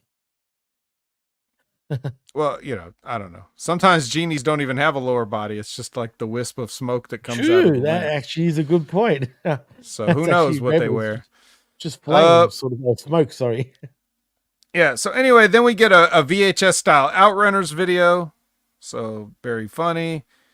Then Action Andretti rallies the airline together. He's like, hey, you guys are over here talking about food? And he's like, points to the truck. Yeah, look at House of Black's on a truck. We should be on a truck or something. Or a plane. Please. It make more sense being on a plane. Absolutely. And he wasn't even dressed like a pilot. I mean, when did these guys get out of their wrestling gear and get into like fighter jet gear now? Where was their jet? Where were they flying to, more importantly? I don't know. They probably parked it somewhere else that was so far away that the camera couldn't reach. So they had to wait till they got closer to the building. Yeah. I don't know, man. What do you want? Fair enough. All right. Speaking of what do you want, Team Jayless versus the Cage of Agony. I'll tell you what I wanted. Not this match. Nah, unfortunately. Hey, and wouldn't you know, they beat Brian Cage. Oh, surprise, surprise. I mean, come on. These Gates of Agony, they must be feeling a lot of agony, dude. I feel bad for all three of those guys. Must be agonizing. Yeah. In a cage. In a cage, right. All right. So Queen Aminata gloats at Serena Deeb, like, is that how you do it? And then she goes out and has a match with Robin Renegade, and she goes over, and then Serena attacks her in the ring. How dare you mouth off to the professor? Yeah. I was happy to see this. Only because it made me get over her loss earlier a bit better. She got her heat back. Right. If you want to call it that, yeah. Yeah. But she did. It made you forget. At least it wasn't the same person that beat her in the match. No, right. We'll talk about that in a second. Because Right. first we get a House of Black promo, and then we get our real main event. Jimmy, it's a regular tag match, not a 6-person, not an 8-person, not a 10-person, a 4-person. Wow. AKA a tag match. Nevertheless, it's FTR that always features in this main event for some reason. If it's a 3-way, 8-way, 2-way, 5-way, 4-way, FTR is always involved. FTR versus GYV. And I said OMG GTFO. Yep. Yeah. And I was like, you know what, though? Hey, I'll give it a chance. I'll watch it.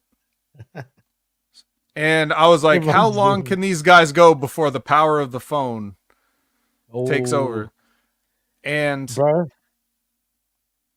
I'm watching it, and it's about right around the first commercial break where James Drake is up on the top rope, and Hollywood Axe the Axe Axon is like slowly climbing up to the top rope behind him, and they're like gently setting up on the top rope with like making sure that they're sure-footed, make sure that they're standing on the buckle correctly, just ever so gently, just positioning themselves up there.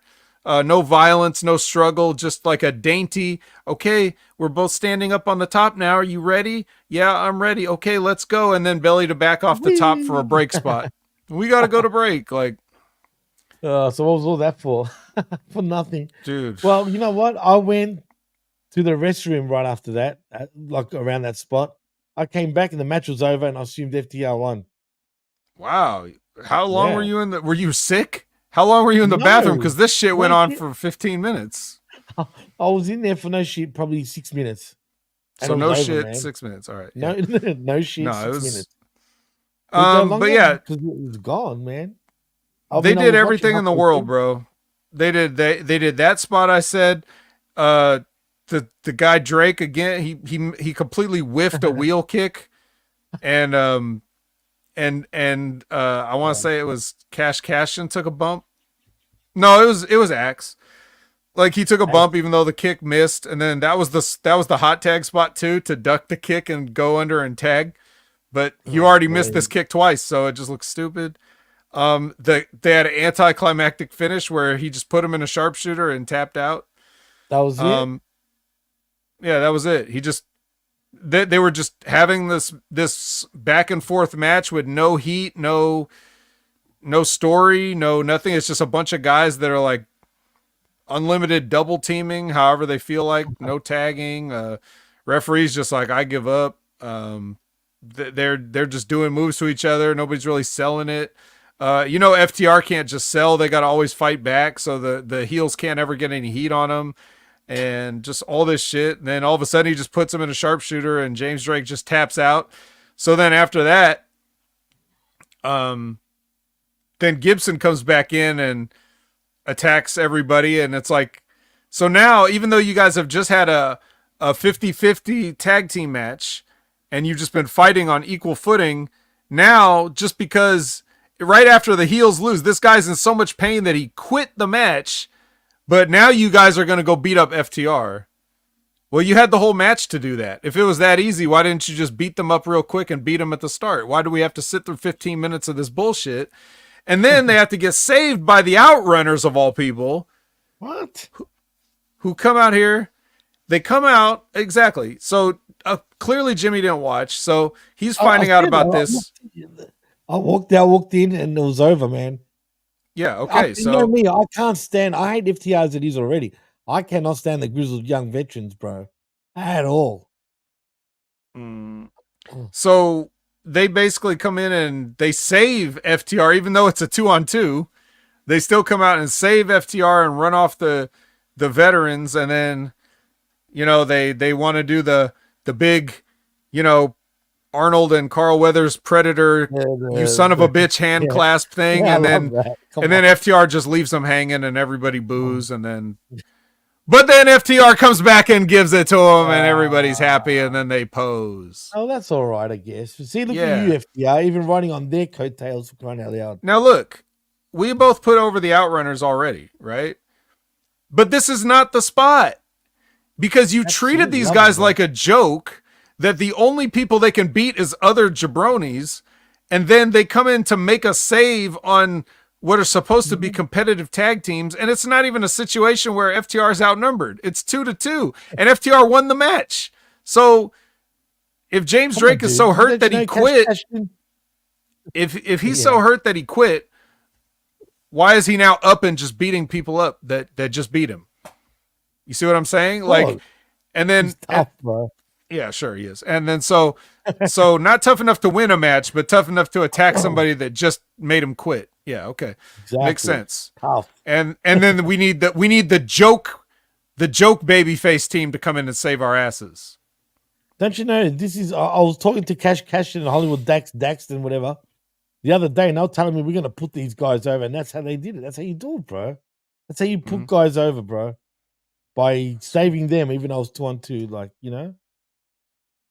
That's how you put teams over in AEW. Now they're made men, according to Hollywood Dax and Axe, the Axe Smash, whatever, man. They're made men now. Well, good. We'll see what happens. We'll see if they can win a match against an established team. Which is not going to happen. You know that. We both know that. I hope we're wrong, but, you know, that's not the case. We're not wrong. Aaron Bench says, "Man, why FTR is considered the best tag team in the world when they suck?" Well, because nobody knows what tag team wrestling is. Yeah.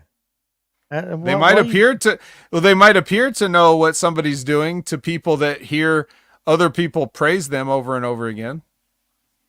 Dude, truly think they're the shit, man. That spot I was telling you about earlier, where they're like gently setting up for a belly to back off the top. They do that in all matches, bro. Actually, yeah. Let a team that Jim Cornette doesn't like do that.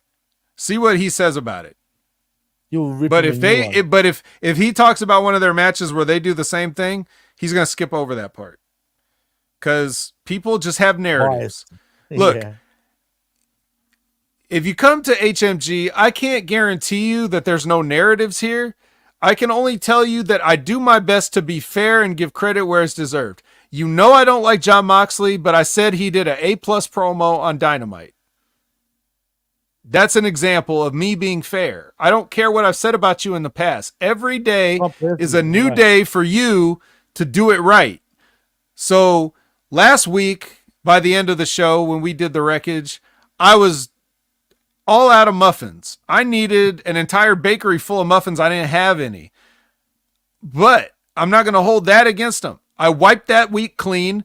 This is a new week. Right, exactly. So now I'm talking about this week. This week, At least they didn't offend me as much as last week, but it's kind of a lot of And we ended this show with, you took a team that I do like, the Outrunners, and you put them in a spot they don't belong in.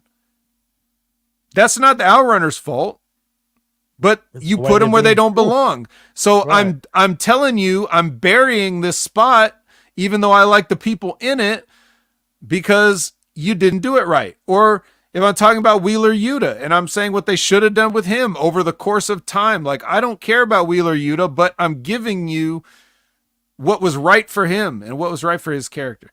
So when you listen to other people talk about wrestling, most of the time, they're just going to play their favorites. And I'm just telling you, even though I have my favorites, I'm going to tell you when they shit the bed, and I'm going to tell you that when the people I don't like do a good job. That's my promise to you guys. That's my integrity. I would hope Jimmy does the same. I hope everybody does the same. But for sure, man. It's all a matter of staying with the perspective. You have to keep the perspective. To bring it all back to what we talked about at the start of the show, keep everything in the proper perspective. Look at the whole picture. See how it all fits. Make your own decisions. Don't just listen to me say it. think about what I say and then think about it yourself and then come to your conclusions. That's all I can do. I can just put it out there for you and you can do with it what you will. But some people's narrative to answer the question is that FTR is the best tag team in the world. And if they are, it's only because the bar has fallen so low that this is what the best tag team in the world looks like. I can't tell you any better tag teams because every tag team is terrible because the art of tag team wrestling is in the toilet. And it has been for a long time. There's no tag teams left. Nobody's doing good tag teams anymore. Nobody has good tag team divisions. I'm sorry, but it's sad. Maybe one day we can get things back on track, but today ain't that day. Maybe even tomorrow's not that day, but hopefully one day. But yeah, spot on, Vet, man. You hit the nail on the head as you always do, bro. And I think that leaves us to say we sifted through the wreckage, dude. Through the AEW wreckage, finally we did it. So in saying that, man, please tell them what you're doing and where they can find you. Opinion Haver, social media platform. Big Ray, Next Level, Wednesdays. Impact Attack, Brandon, Mondays. Rip Rogers Q&A. Stevie Rich's show. JTG's YouTube channel. Man, you got too fast. RBV's betting show. I don't know. Some other stuff. I think that does cover it. That does cover it with you anyway. That I'm trying to find if there's anything you're missing. But yeah, go check out all those great shows. And remember what I said earlier. Try and help out Rip Rogers, because he does really need surgery. He doesn't ask for much. He never wants to ask anybody for any sort of hand me out. But he really needs everybody to, pull through with him and get the surgery done. He's not getting any younger, obviously, and neither are all of us. So please go and help him out. At I don't have the website. I need to find the website though, Vet, for it. But yeah, it's a GoFundMe page. Just Google Rip Rogers GoFundMe, you'll find it. Right. So yeah, most importantly, do that. If you want to follow me, you can at DJ Mass Effects right there, and also at the PWC Network. Like and subscribe right here at channelattitude.com with $5 and you get the best, but the realest talking all of wrestling. Also, right here at Media Group's YouTube channel, where I please, say once again, I say this all the time now, like and subscribe, pass it on, share it. Please get us to 1,000 subscribers. That will really mean the world to us. So don't be shy in sharing it or liking or disliking it for that matter. Whatever it is, give us a thumbs up or thumbs down. Just do it. It really helps us out a lot. Also at hummingmediagroup.podbean.com for all our affiliate shows. And that's a wrap from me. So in saying that, I just want to say one more thing. Thank you to everyone. You got any other stuff? You got any other shows, Jimmy? Oh, shit, I do. See, I'm a bit tired, dude. Thank you for reminding me. Also, if you love your WWE Wrestling Raw, well, I've got the show for you because we all like a Raw right here at Humming Media Group.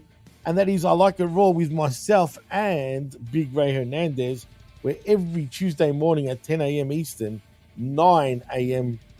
Central, we Like a Raw, where we review Monday Night Raw every week, Tuesday mornings, right here and exclusively on the Humming Media Group YouTube channel. So look out for that. And of course, the Smack Attack with myself and John Enright. And then we go full circle to right here next week, when we and the Vet sift through the AEW wreckage, which, it's been a lot of wreckage in the last 2 weeks. But at least I didn't get hurt this time, Vet. That's all that matters, bro. I'm not wearing the bandage. Yeah, right. I felt that syringe coming through my TV and just jabbed me right in the forehead. But anyway, in saying that, thank you everyone for joining us. I am Jimmy T. That is the Vet, Jamie Williams. And you've been listening and watching the AEW wreckage right here on channelattitude.com and Humming Media Group. And we're out. Peace.